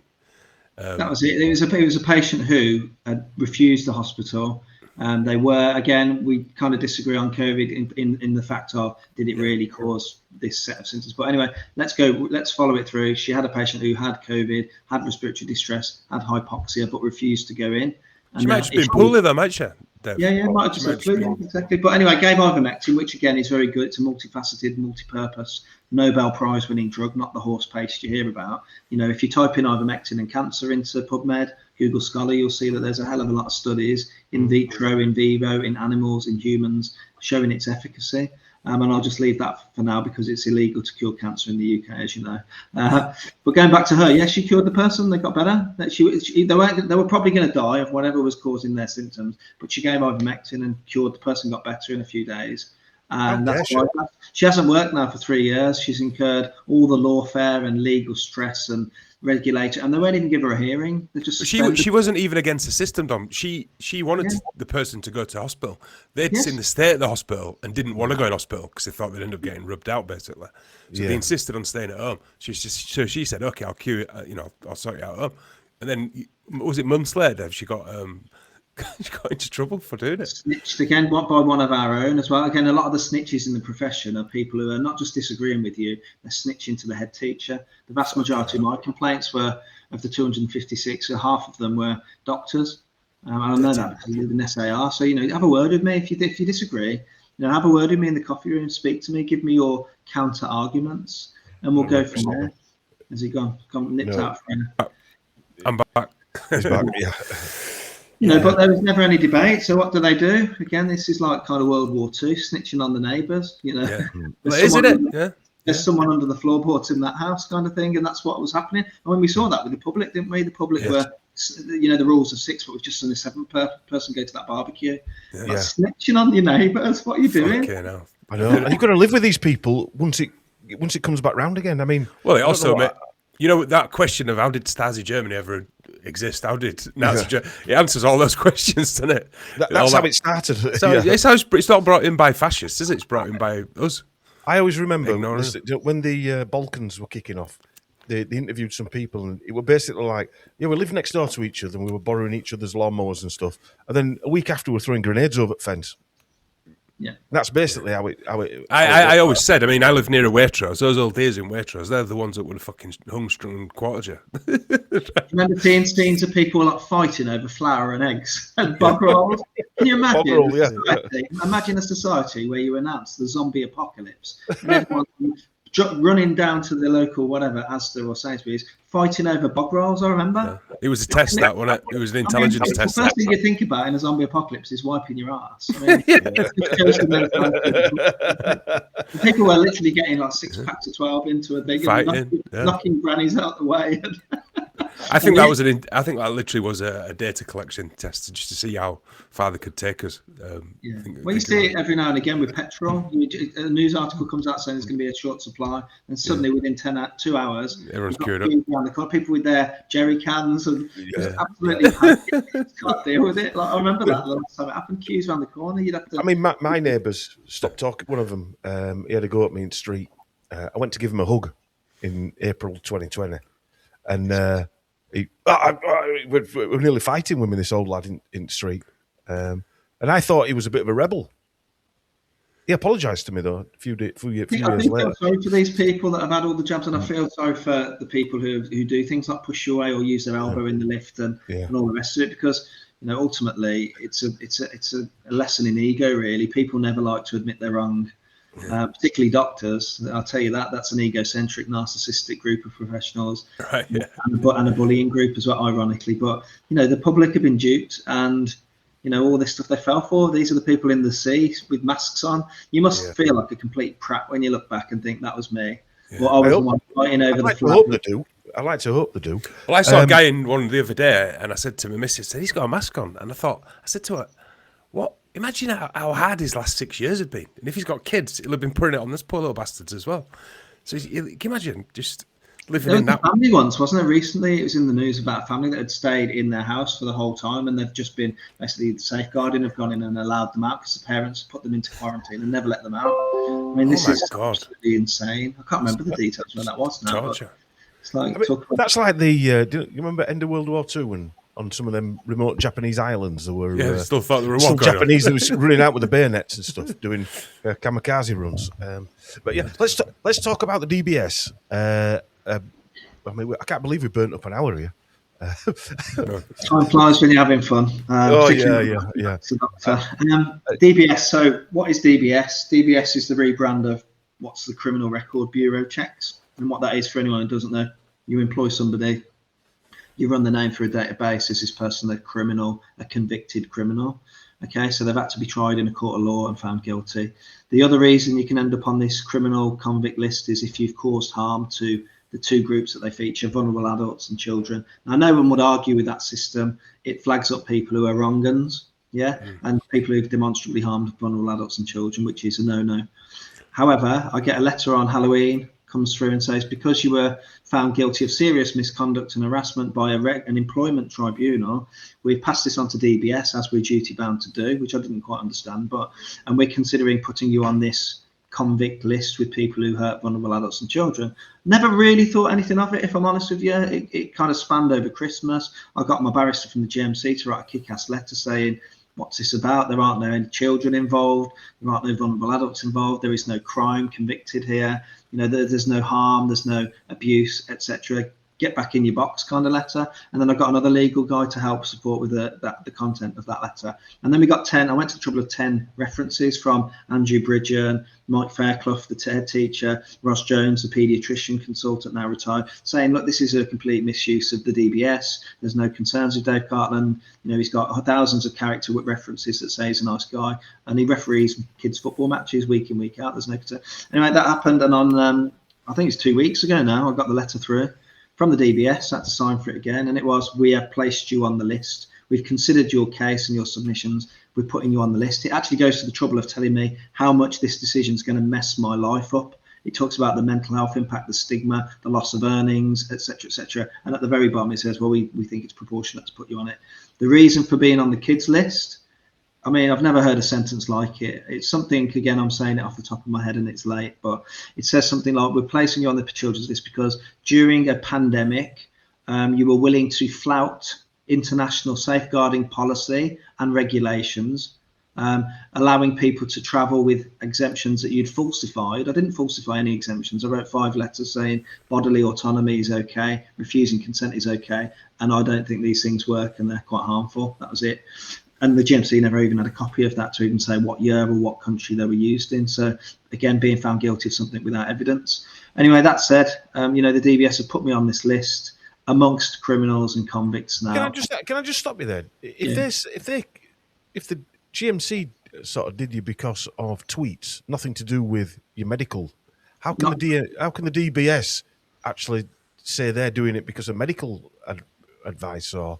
Well, yeah, I mean, I don't see how they've made the leap, but the rest of that sentence says, Dr. Cartland was willing to flout international safeguarding policy and regulation. So, and listen to the ifs and the mays in this next sentence, if Dr. Cartland was to work with children in the future, he may allow, how dystopian is this, may allow his own ideas and ideologies to overrule safeguarding policy in place related to children. And if that were to happen, it may bring a harm to children. Hence, we're going to put him on the criminal list just in case. So now I'm being put on a list for a crime yet to be committed, yet to be tried, and that hasn't happened yet. And so this is this whole, When did you audition as Tom Cruise's? Absolutely, I've not watched that film for ages. Everyone keeps saying, "Yeah, this is the Minority Report," and I've got to watch it to know what they mean. Yeah, pre-crime. It's pre-crime. Precogs. Yeah, guilty before anything's happened. Yeah, I know somebody else who's been put in prison because the person that he was allegedly stalking was concerned about, not him, but was concerned about his followers abusing and harassing. I'm not going to name names here, but yeah. But that was what Richard Hall. That was part of their case against him. That he could have been citing other people to commit crimes against them people who took him to court. But I mean, you could say that about anybody, couldn't you? Well, with the GMC, they used that. They used it. They call it incitement. So this you've got thought crimes and tweets, but now apparently I'm responsible for my 315,000 followers and one of the tweets was about this obstetrician saying she was advertising the vaccine centre, and I retweeted it for pregnant women, saying go and get jabbed if you're 20 weeks pregnant. I retweeted it. I called her an evil witch, and I said pile on. So what? You know, they said it was incitement. So people would weigh in at the bottom and say Nuremberg trials, you need to hang for this, and all the rest of it. No, you're right. I'm not agreeing or disagreeing, obviously for legal reasons, but you know that's their opinion. I can't be responsible for Joe Blogs having a can of beer in the evening and writing, "I think this person needs to be hung at Nuremberg." So, but he would have done it anyway without your intervention anyway. Absolutely. So that what about Tony Blair then when he incited a million people to die in Iraq? Yeah. Is that all right? Yeah, that's all right. He's part of Envoy for Peace fighter. Can't go against he got knighted as well for that. I've had a DBS actually for working in DBS check you've had, Chris, not DBS. Yeah, DBS check. Sorry, for working in care homes during lockdown. Ironically, as a cook. Well, when you read the DBS website, it stipulates the two reasons you're on the list, as I mentioned. You know, harming vulnerable adults or kids in a demonstrable fashion that's been proven, or you've committed a crime, and then it goes on to say actually. It only stops you from unsupervised contact with the said groups in a regulated activity. So again, the government website has got what regulated activity is. So for example, and we'll talk about this now quickly, if that's okay, the refereeing. So if I'm to referee a under 14s match between two local clubs, it's not unsupervised contact. You've got coaches and managers, parents at a DBS check, and it's not unsupervised anyway, even if they weren't. So anyway, the reason I mention that is because part of my pastime and hobby and sanity is refereeing football matches. I quit last year because my leg's giving up. I thought I'm going to stay in the game. I'll do the course. When you walk into the course, they say, do you want to referee youth matches or not? And if you say no, you just walk and have a coffee. If you say yes, you fill in your paperwork for DBS. So it's only stipulated for youth football, even though what I just said about it's only unsupervised contact. So whether that's relevant or not. In the open age, so any men over 18, veterans, which is over 35, women's football, there don't tend to be that many underage players in that league. And then super vets is over 50. The reason I say that is because I had a letter that came through yesterday, and I've been warned that this was going to happen. Because you've been put on the kids list and adult list for vulnerable adults as a criminal in amongst criminals, I've now been placed on an interim suspension for 6 months for all of football, every football related activity. And then they go on to write in an FA letter from Wembley, from the safeguarding team, that I'm not allowed to play football. You don't need to have a DBS check to play football. I was saying to you before, I could be an axe murderer and go and play centre mid for the Dog and Pheasant on Saturday. They wouldn't know. You know, I'm just their CDM. And so I'm not allowed to play. I'm not allowed to train. I'm not allowed to coach, do any administration. I'm not even allowed to stand by the side of a football pitch and actively spectate. They've told me I'm allowed to passively spectate, which means, get this, I have to sit quietly, arms folded in a spectator area and not offer any active participation. So if, like when my son scored at the weekend, they went, yes, well done, son, that's active participation. I'm not allowed to talk to him. So I had to sit there like a criminal on the sideline. And then they said, you're not allowed to take anyone else's children to football matches. Who the hell do they think they are? Fucking hell. I've been banned from all of football for a crime I've not committed and been put on a list I shouldn't be on. And that's fed through to the FA to say, well, because you're on that list, we put you on the safeguarding register, and so this is a ripple effect. And now I'm expecting a phone call from children's services, because the next thing on, because you've been put on the kids list, is you then get social workers and child services in your locality automatically trigger a sniff around your parenthood. Fucking hell. I mean, this is dystopian to say the least, isn't it? I mean, talk about overreach. Yeah. I don't know what the viewers think of this, but this is bonkers. This is like every aspect of life. Doctoring, any other career. I mean, most things where you face the public, you have to have a DBS check, even if that's pushing trolleys around at Tesco or checkout, even McDonald's, I guess. So you need to be DBS checked, and rightfully so. But I'm on that list wrongfully. Bearing in mind the GMC thing found me guilty of harassment and falsifying medical notes, which is a crime. So hence, where's the coppers? Where's the crime number? Where's the conviction? Where's the charge? So they're acting outside of their jurisdiction. But because if it went to court, they know. You know exactly that's what's going to happen, because they know it's he said, she said, he said that, they said that, he piled on, he hurt my feelings. The police would absolutely laugh it out of the stage. But if I suppose it's a civil matter at this minute in time, in essence, or a corporate matter. If the police get involved, it becomes a criminal matter. it's a lot harder to cover up a criminal matter than a civil matter. Well, the measure to prosecute is beyond all reasonable doubt in a criminal offence. So again, they know that beyond all reasonable doubt would not apply to any of this he said, she said on Twitter nonsense. They know that they haven't got a physical copy of the letter to say what date it was. So hence, how can they say? Let's just say, Dave, if given what the police are doing at the minute with social media, knocking on grandma's door because she might have said something about an illegal hotel that's in her area, they knock on the door straight away. You would have had some kind of visit if they thought that them tweets were outrageous.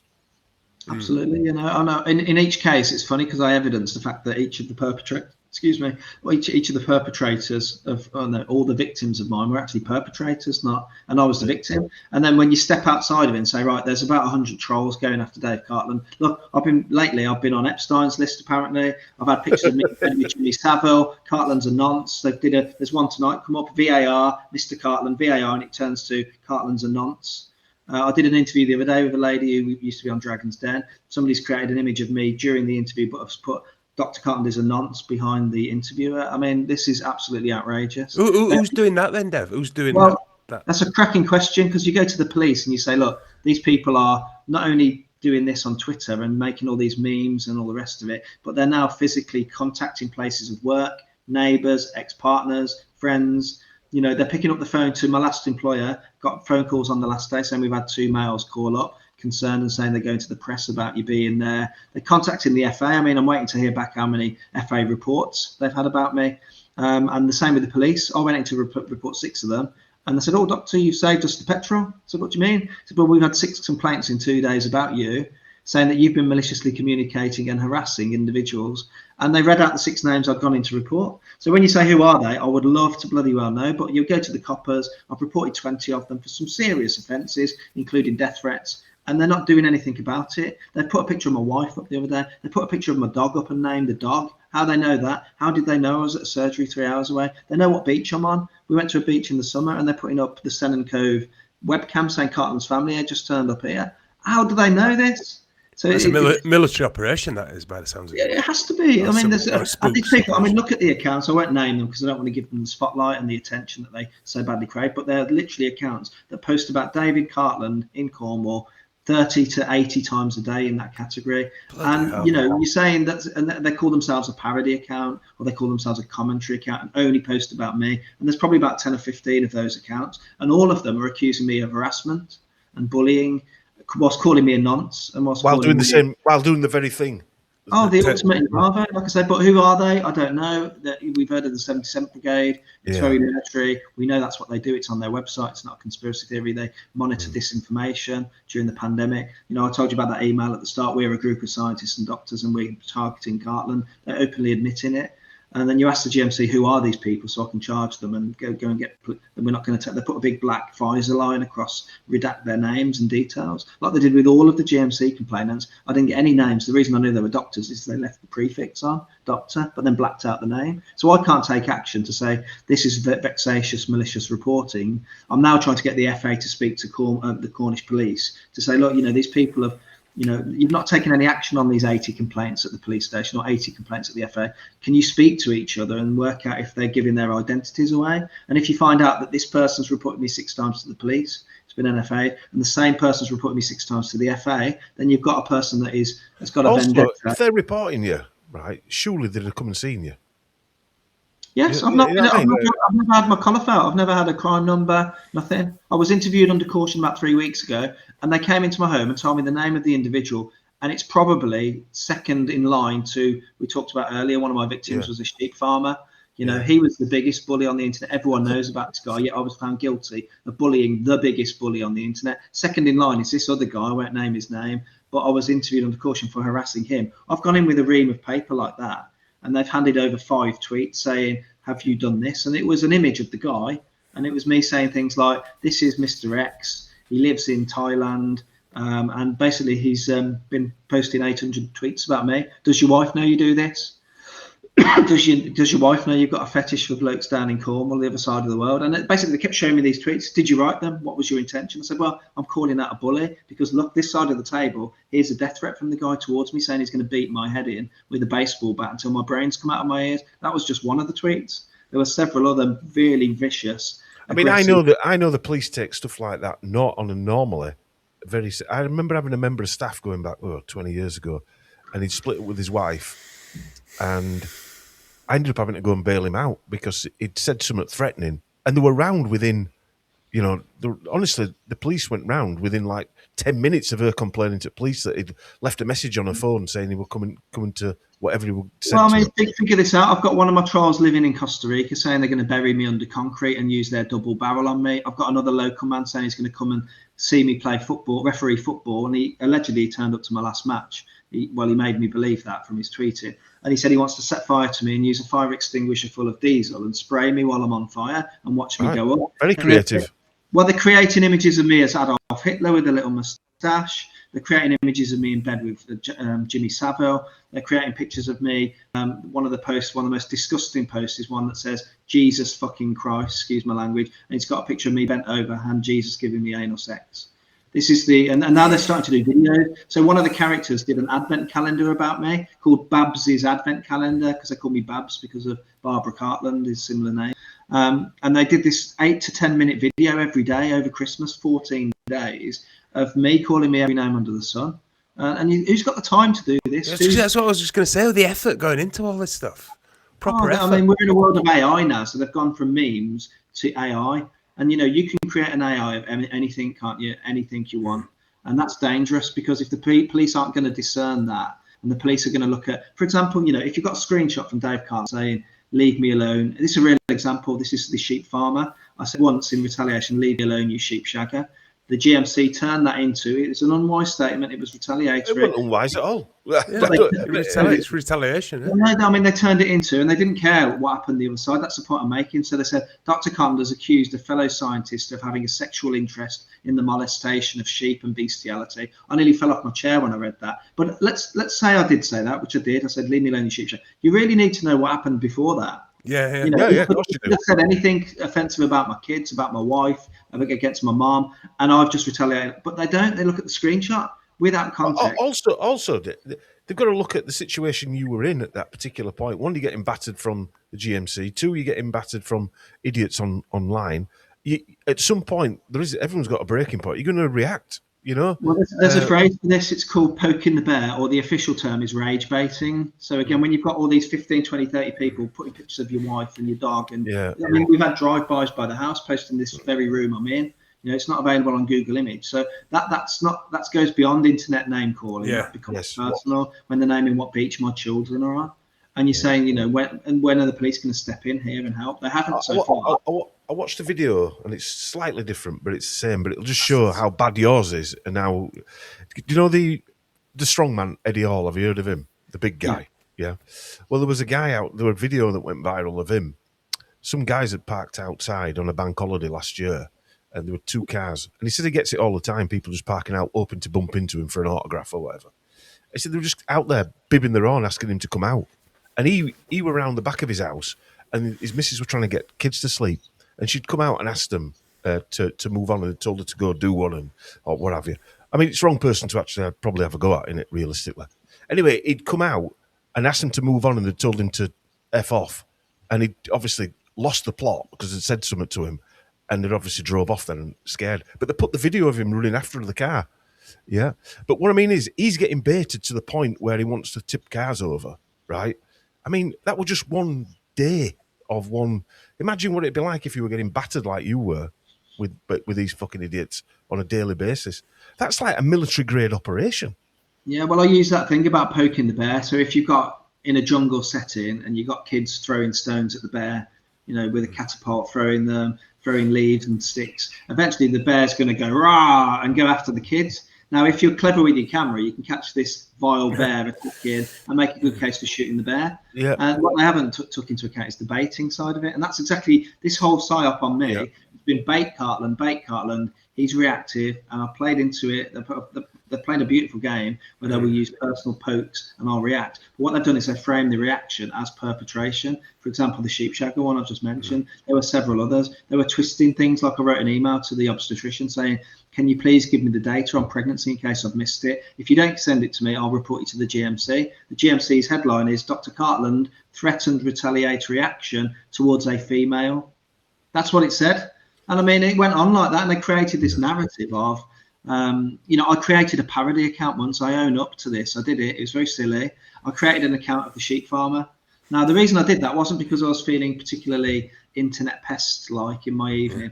It was because he'd set up 6 or 7 of these parody accounts with me with horns, me dribbling, me in drag, me with lipstick on. Cartland's a bullshitter, kind of this sort of stuff. And on one evening, I thought, I'm going to see how you like it, mate. I'm going to do it back to you. So I set the account up as the guy, posted once, it got shut down on Twitter. The GMC have got this frame. Dr. Cartland found a new way of bullying this man. He created a parody account. What a disgusting individual. He's not only has he accused him of bestiality, he's created parody accounts and posted them. And like I say, I think if that's why, if there was a criminal case on that, it'd get laughed out. This is why they haven't followed it up. They followed it up with the DBS, who've made an auto decision. But if they put this is what I'm saying. They've made a decision that I've committed a crime, but without a crime number. Being committed. Yeah, exactly that. I mean, harassment. If I harass these people, as I was told by the GMC, if you're being harassed by this doctor that I'm trying to get told off, they're saying we don't do harassment, go to the police or go to take civil action against this guy. And they're thinking, I mean, one of my defense bundles was a doctor who had literally posted 150 tweets about me, all aggressive. He'd been writing Amazon shitty reviews, saying stuff about that. I couldn't even write a book and be left alone. Have a look at my Amazon now. It's full of 1-star reviews saying how it's crap. Is it really? Yeah, have a look at it. I mean, there's loads of 5-star reviews. Everyone has read it. And there's got all these unverified purchases with 1 star. And I'm supposed to just sit and not say anything about it. Unbelievable! I didn't actually realise how bad it was, Dave. To be fair, I don't know anyone else who's had it like this, and I'm not saying that to sound like a victim. I'm saying it because everyone, everyone else has lost their status as doctors, and they've been left to it. Now they're going after every layer of my life now, like everything from my ability to exercise and play football, to take my children and my neighbours' kids to football, and all the way up to being a doctor. And at no point have I done anything that look. I'm big enough and ugly enough to say I've done it during this interview. Yeah, I did do that. It was silly. It was unwise. It was retaliatory. But retaliation. So what? Yeah. I mean, and also on the you have to defend yourself, surely. Even if you call someone a sheepshagger, it's not the end of the world, is it? Even if you just being mean. I mean, nowadays you can't think a prayer outside of an abortion clinic, can you? Because it's a thought crime. It makes people feel bad. The funny thing is that we're worried about everyone's feelings and emotions, yet no one gives a shit about mine. Yeah. I don't think. I mean, somebody asked me the other day, "How are you doing?" in an interview, and I got quite emotional. I was like, I can't remember the last person who asked me that. I got really welled up a bit. And you're like, well, this is like. People say, I'm surprised you haven't lost the plot, really. And I'm surprised I haven't lost the plot. I think out of this, just moving away from all this and looking to the future, if you like, I think out of all this, 1, you will become a stronger person. 2, you will find another way. Because just listening to you now, you've got that, like when with your refereeing, you were saying before, refereeing at local level, then I could get to that level, and I could get to that level. You've got a progressive way of thinking. So probably that's what's helping you get through all this nonsense, to be honest with you. Yeah, I could do with a lottery win and a good barrister as well. That'd be nice. Yeah. I just, like I say, unfortunately, to unpick this catalogue of completely unjust decisions, I don't know how much. People say, how much do you need? How much are you going to need? I don't know. How much is it to undo a dodgy FA decision? How much is it for a judicial review at the High Court for DBS? A court case I should never have to be fighting. And again, part of their multi-layered attack is to make you skint. Is to break you financially, break your stress levels. Like I can't. I mean, even the GMC case, there was so much material involved. My barrister didn't even know what day it was to kind of process all. That's what they do, don't they? They load it all up, so because they don't care about it costing them 50 grand. No. Oh no, the 2 GMC barristers. One was on $6 grand a day. The other one was on $6 grand a day.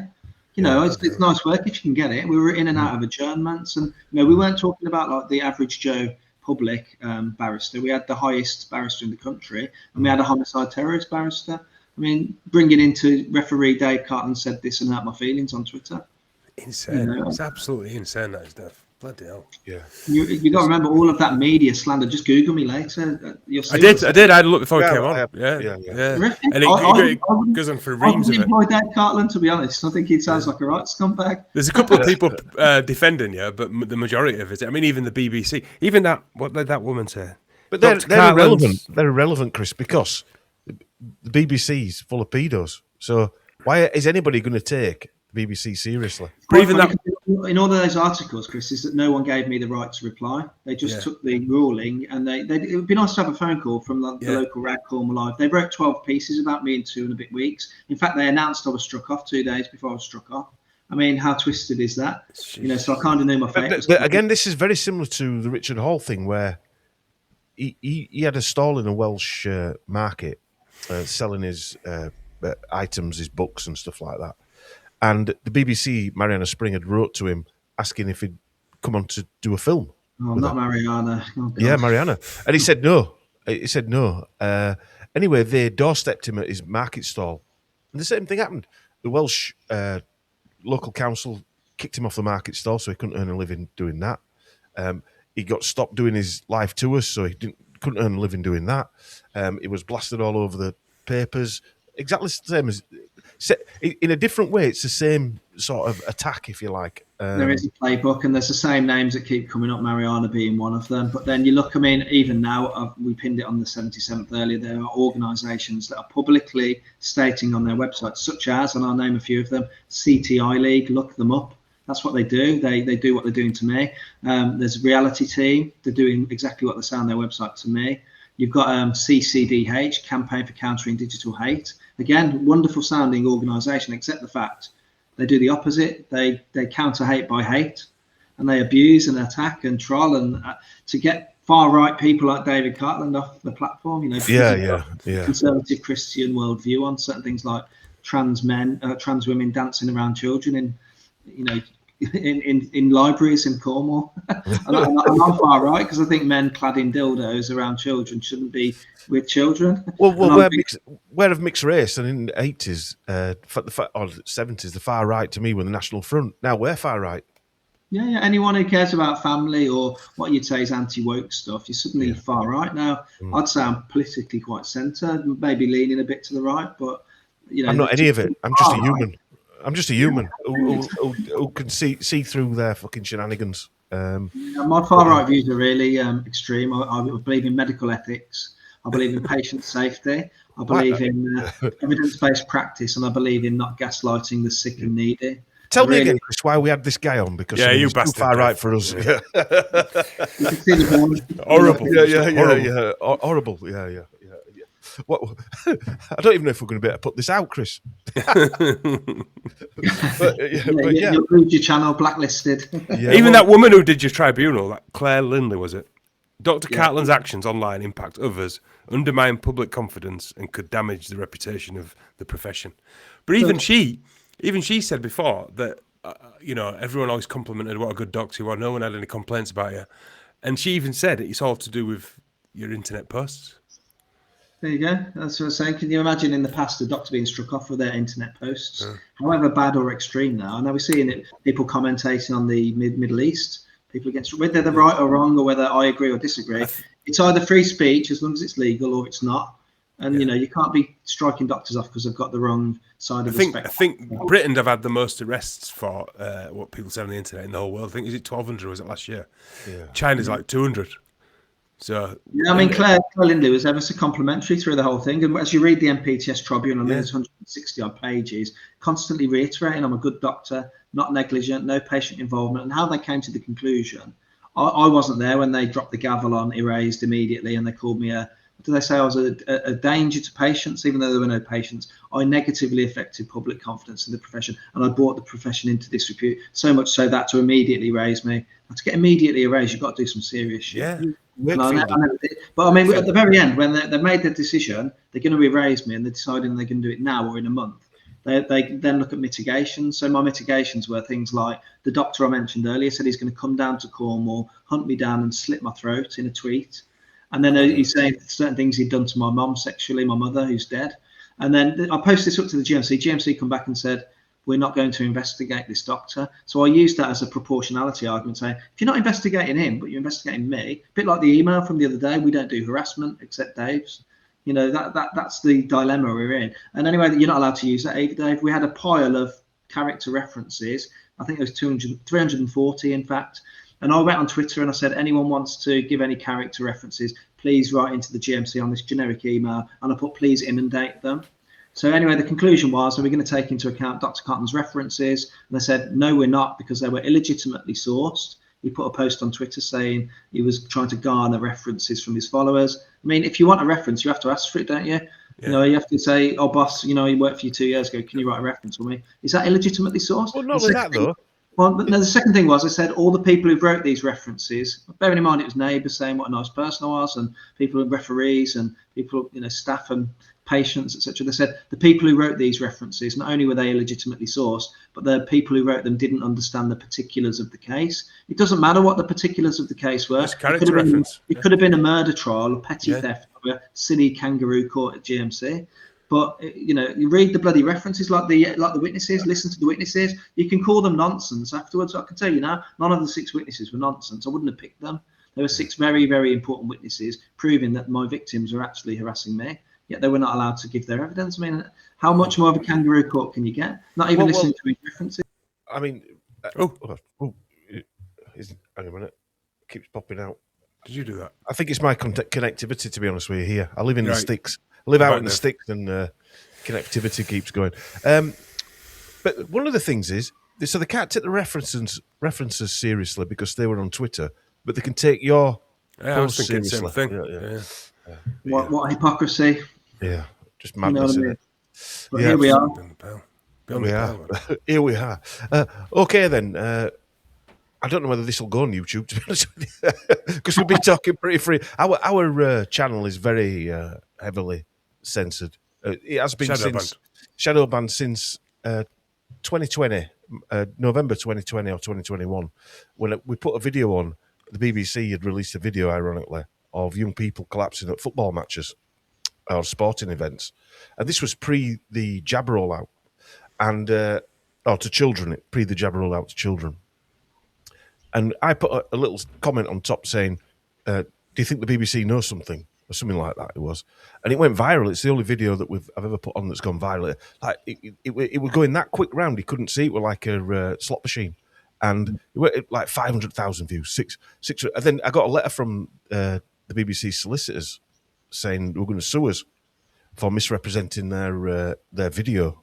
And YouTube turned it off. But I said to YouTube, I'm allowed to use that video due to blah blah blah.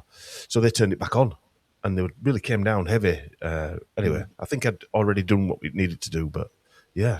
I think I found now with I think again, this is a conspiracy theory of mine, is that they've now freed up social media, so you can now shoot yourself in the foot quite easily. Yes. YouTube don't censor anything now. My channel suddenly from nowhere was reinstated, so that's where I set breaking the silence to the conversations, and it's got 7,000 plus subscribers, which I'm pleased with. But you know, I'm putting out some pretty, you know, what would have been banned 3 years ago, vaccine injury, people speaking out, you know, whistleblowers speaking out saying these jabs are killing people. So they've really relaxed it. I think part of my interpretation of that is they're setting people up because they can now put people in prison for shooting themselves in the foot. Right, yeah. They might have a sweep in a few years. But no, I don't think they'll shut you down for this. Robot dogs will be coming after us. We'll put it on. We'll put it on and see. But I know I put one on not long ago actually, and the bandit was I bet it were only 5 or 6 months ago when they started reinstating stuff. So I think some accounts are still marked from 2020, way back. That's why we started using 3-dart finish, but now obviously you stop using all them sort of code words. You know, they couldn't pick those up. Have got better now again. Facebook and Instagram suddenly out of nowhere allow anything to be posted. There's never any. That's my personal experience. I know others are still flagged up, but you know, back in the day, if you clicked on me on Instagram, it would flash up in the middle of the screen. Are you sure you want to follow this person? They are consistently breaking community guidelines. So of course, people follow me then. It's like the strike under it's more credibility. I want to follow this guy. So my follower count shot up to like 40,000 people. Well, we should catch up again after. Yeah, come on, anytime, Dave. Anytime you want. Anytime you want to. Chill out. I was well, I'm talking to Chris. I've had a little inkling of an idea of a new series I'm going to start producing. So it'd be good to get your feedback about COVID rollout and rules. I'm going to do we've done a lot of series. I don't know if you know, but in 2020, 2021, did a series about all the politicians, all the backgrounds, the genealogy, all this type of stuff, just to show that the people that were managing the show for the Cabal, if you like, were all chosen at the right time to put in place, just like Keir Starmer is now put in place. That and the health people as well, like Whitty and people like that, were all compromised. Yeah, they're useful idiots, I call them. Useful idiots. And they're always in the right place at the right time. Thinking about doing a similar breakdown of, the rules and everything like that, and doing maybe a 10-part series. But I want to do it different. I don't just want it to be my research and me and Chris presenting it. I want to get people in to comment on the sort of information as well, who were first-hand knowledge in that area. But just check out my Twitter feed. It's got plenty of montages of people being idiots in supermarkets. And people remember those water dispensers? I was going to say that. Yeah, what have we lived through? I don't know, mate. I don't know. It's I remember when the mask mandate came in, and I had to go and post some stuff, and I was really worried about it, and I got the lanyard printed off, saying I've got a problem, I can't wear a mask. And I went in, and the first day this woman went, "Why are you not wearing a mask?" Straight at me. And I went, "I can't." And she went, "Oh, I'm really sorry." And I thought, is that all it fucking takes? I've got the golden ticket. Just wandered around with this one for get out of jail card. Yeah. I couldn't believe how easily she backed down if she believed in it that much. Do you know what I mean? Again, people are programmed as soon as you say disability or that people are automatically, oh no, I can't say anything now. But I went to. Had you not had that lanyard, she'd have been like whacking you around the head with her visor. Yeah. Everyone in there, they'd have all turned on me, wouldn't they? I'd have been tarred and feathered. The police pinned you down like they used to do in Australia, didn't they? Where they're pinning people down. I've seen people choke slam. I've seen people literally choked out by bouncers. Disgusting, isn't it? Like you say, what on earth did we live through? But this is our time, innit? Our great grandparents and grandparents lived through World War II and World War One, and this is what we've lived through. This is our experience of this. The war without guns. It's very different, isn't it? It's a spiritual war. It's a spiritual war. It's a technical war where you can be killing people, like killing my life. I mean, my life's been killed really with all the stuff that's happened. But the final point for me is, why have I done this? Would I do it any differently? No, I wouldn't. It's caused a lot of shit. Good for you, definitely. Yeah. It's drained my battery somewhat. I mean, look at my face now compared to my initial interviews. I mean, I've aged a lot.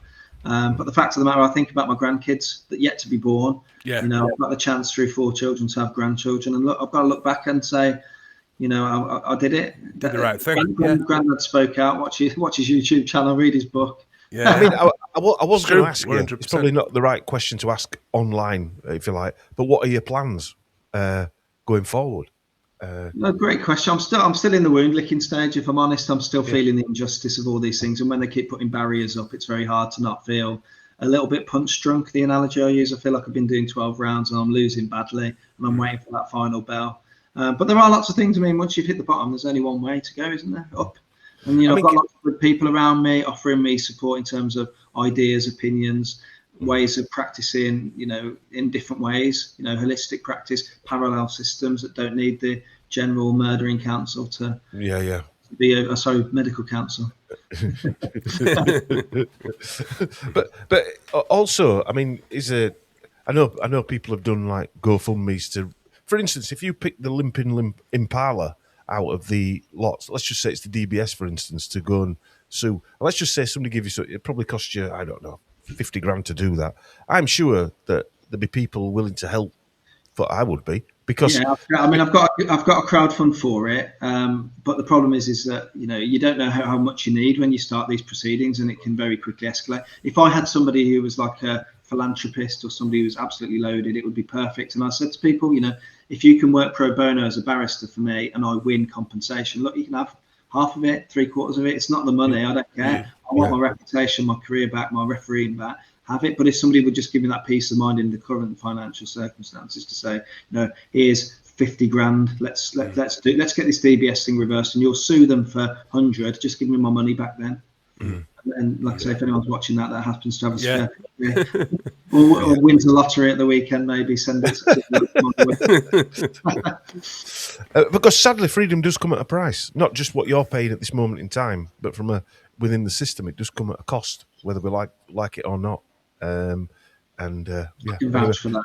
Yeah. All right then, Dave. Thank you. Thanks for joining us. This will go out, and I will put it on YouTube. We'll see how long it lasts. Everyone.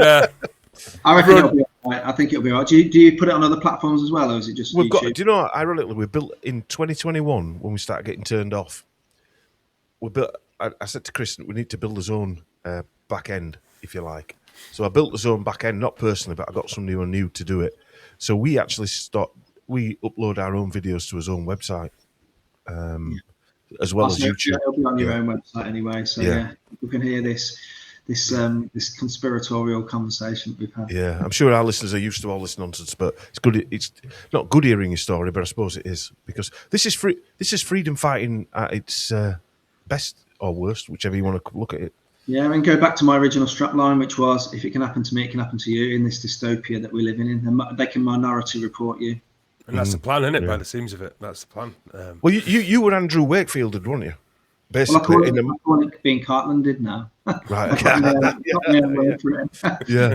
Honestly, I mean, but I think if Andrew Wakefield did what he did when he did now, yes, I'd have been absolutely crucified. He'd have been they'd have used social media, everything. The slur on him, he's been able to move away and rebuild. But because now we've got systems in place where you can actually just completely ruin their refereeing career, for example, then it's different, isn't it? It's a different manner. He'd have been absolutely crucified for his thoughts. Yeah, I mean, he was dragged through like you were getting dragged through, but okay. But let's encourage everyone to follow David's channel on YouTube and buy his book. Why not? Yeah, please do. It's a horror. It's a cross between a horror and a Shakespearean tragedy. Oh, God. You need wine with it. If you drink it, you need at least wine. I'll be all right on that count. Yeah. All right, everybody, thanks for tuning in. If you're going to join us in part 2, we'll see you there. If not, we'll see you next week. But right. Take care, guys. Stay in touch. Cheers, David. Come back anytime you like, mate. I'm just stopping recording, Dave. It's all right. Hang on a minute.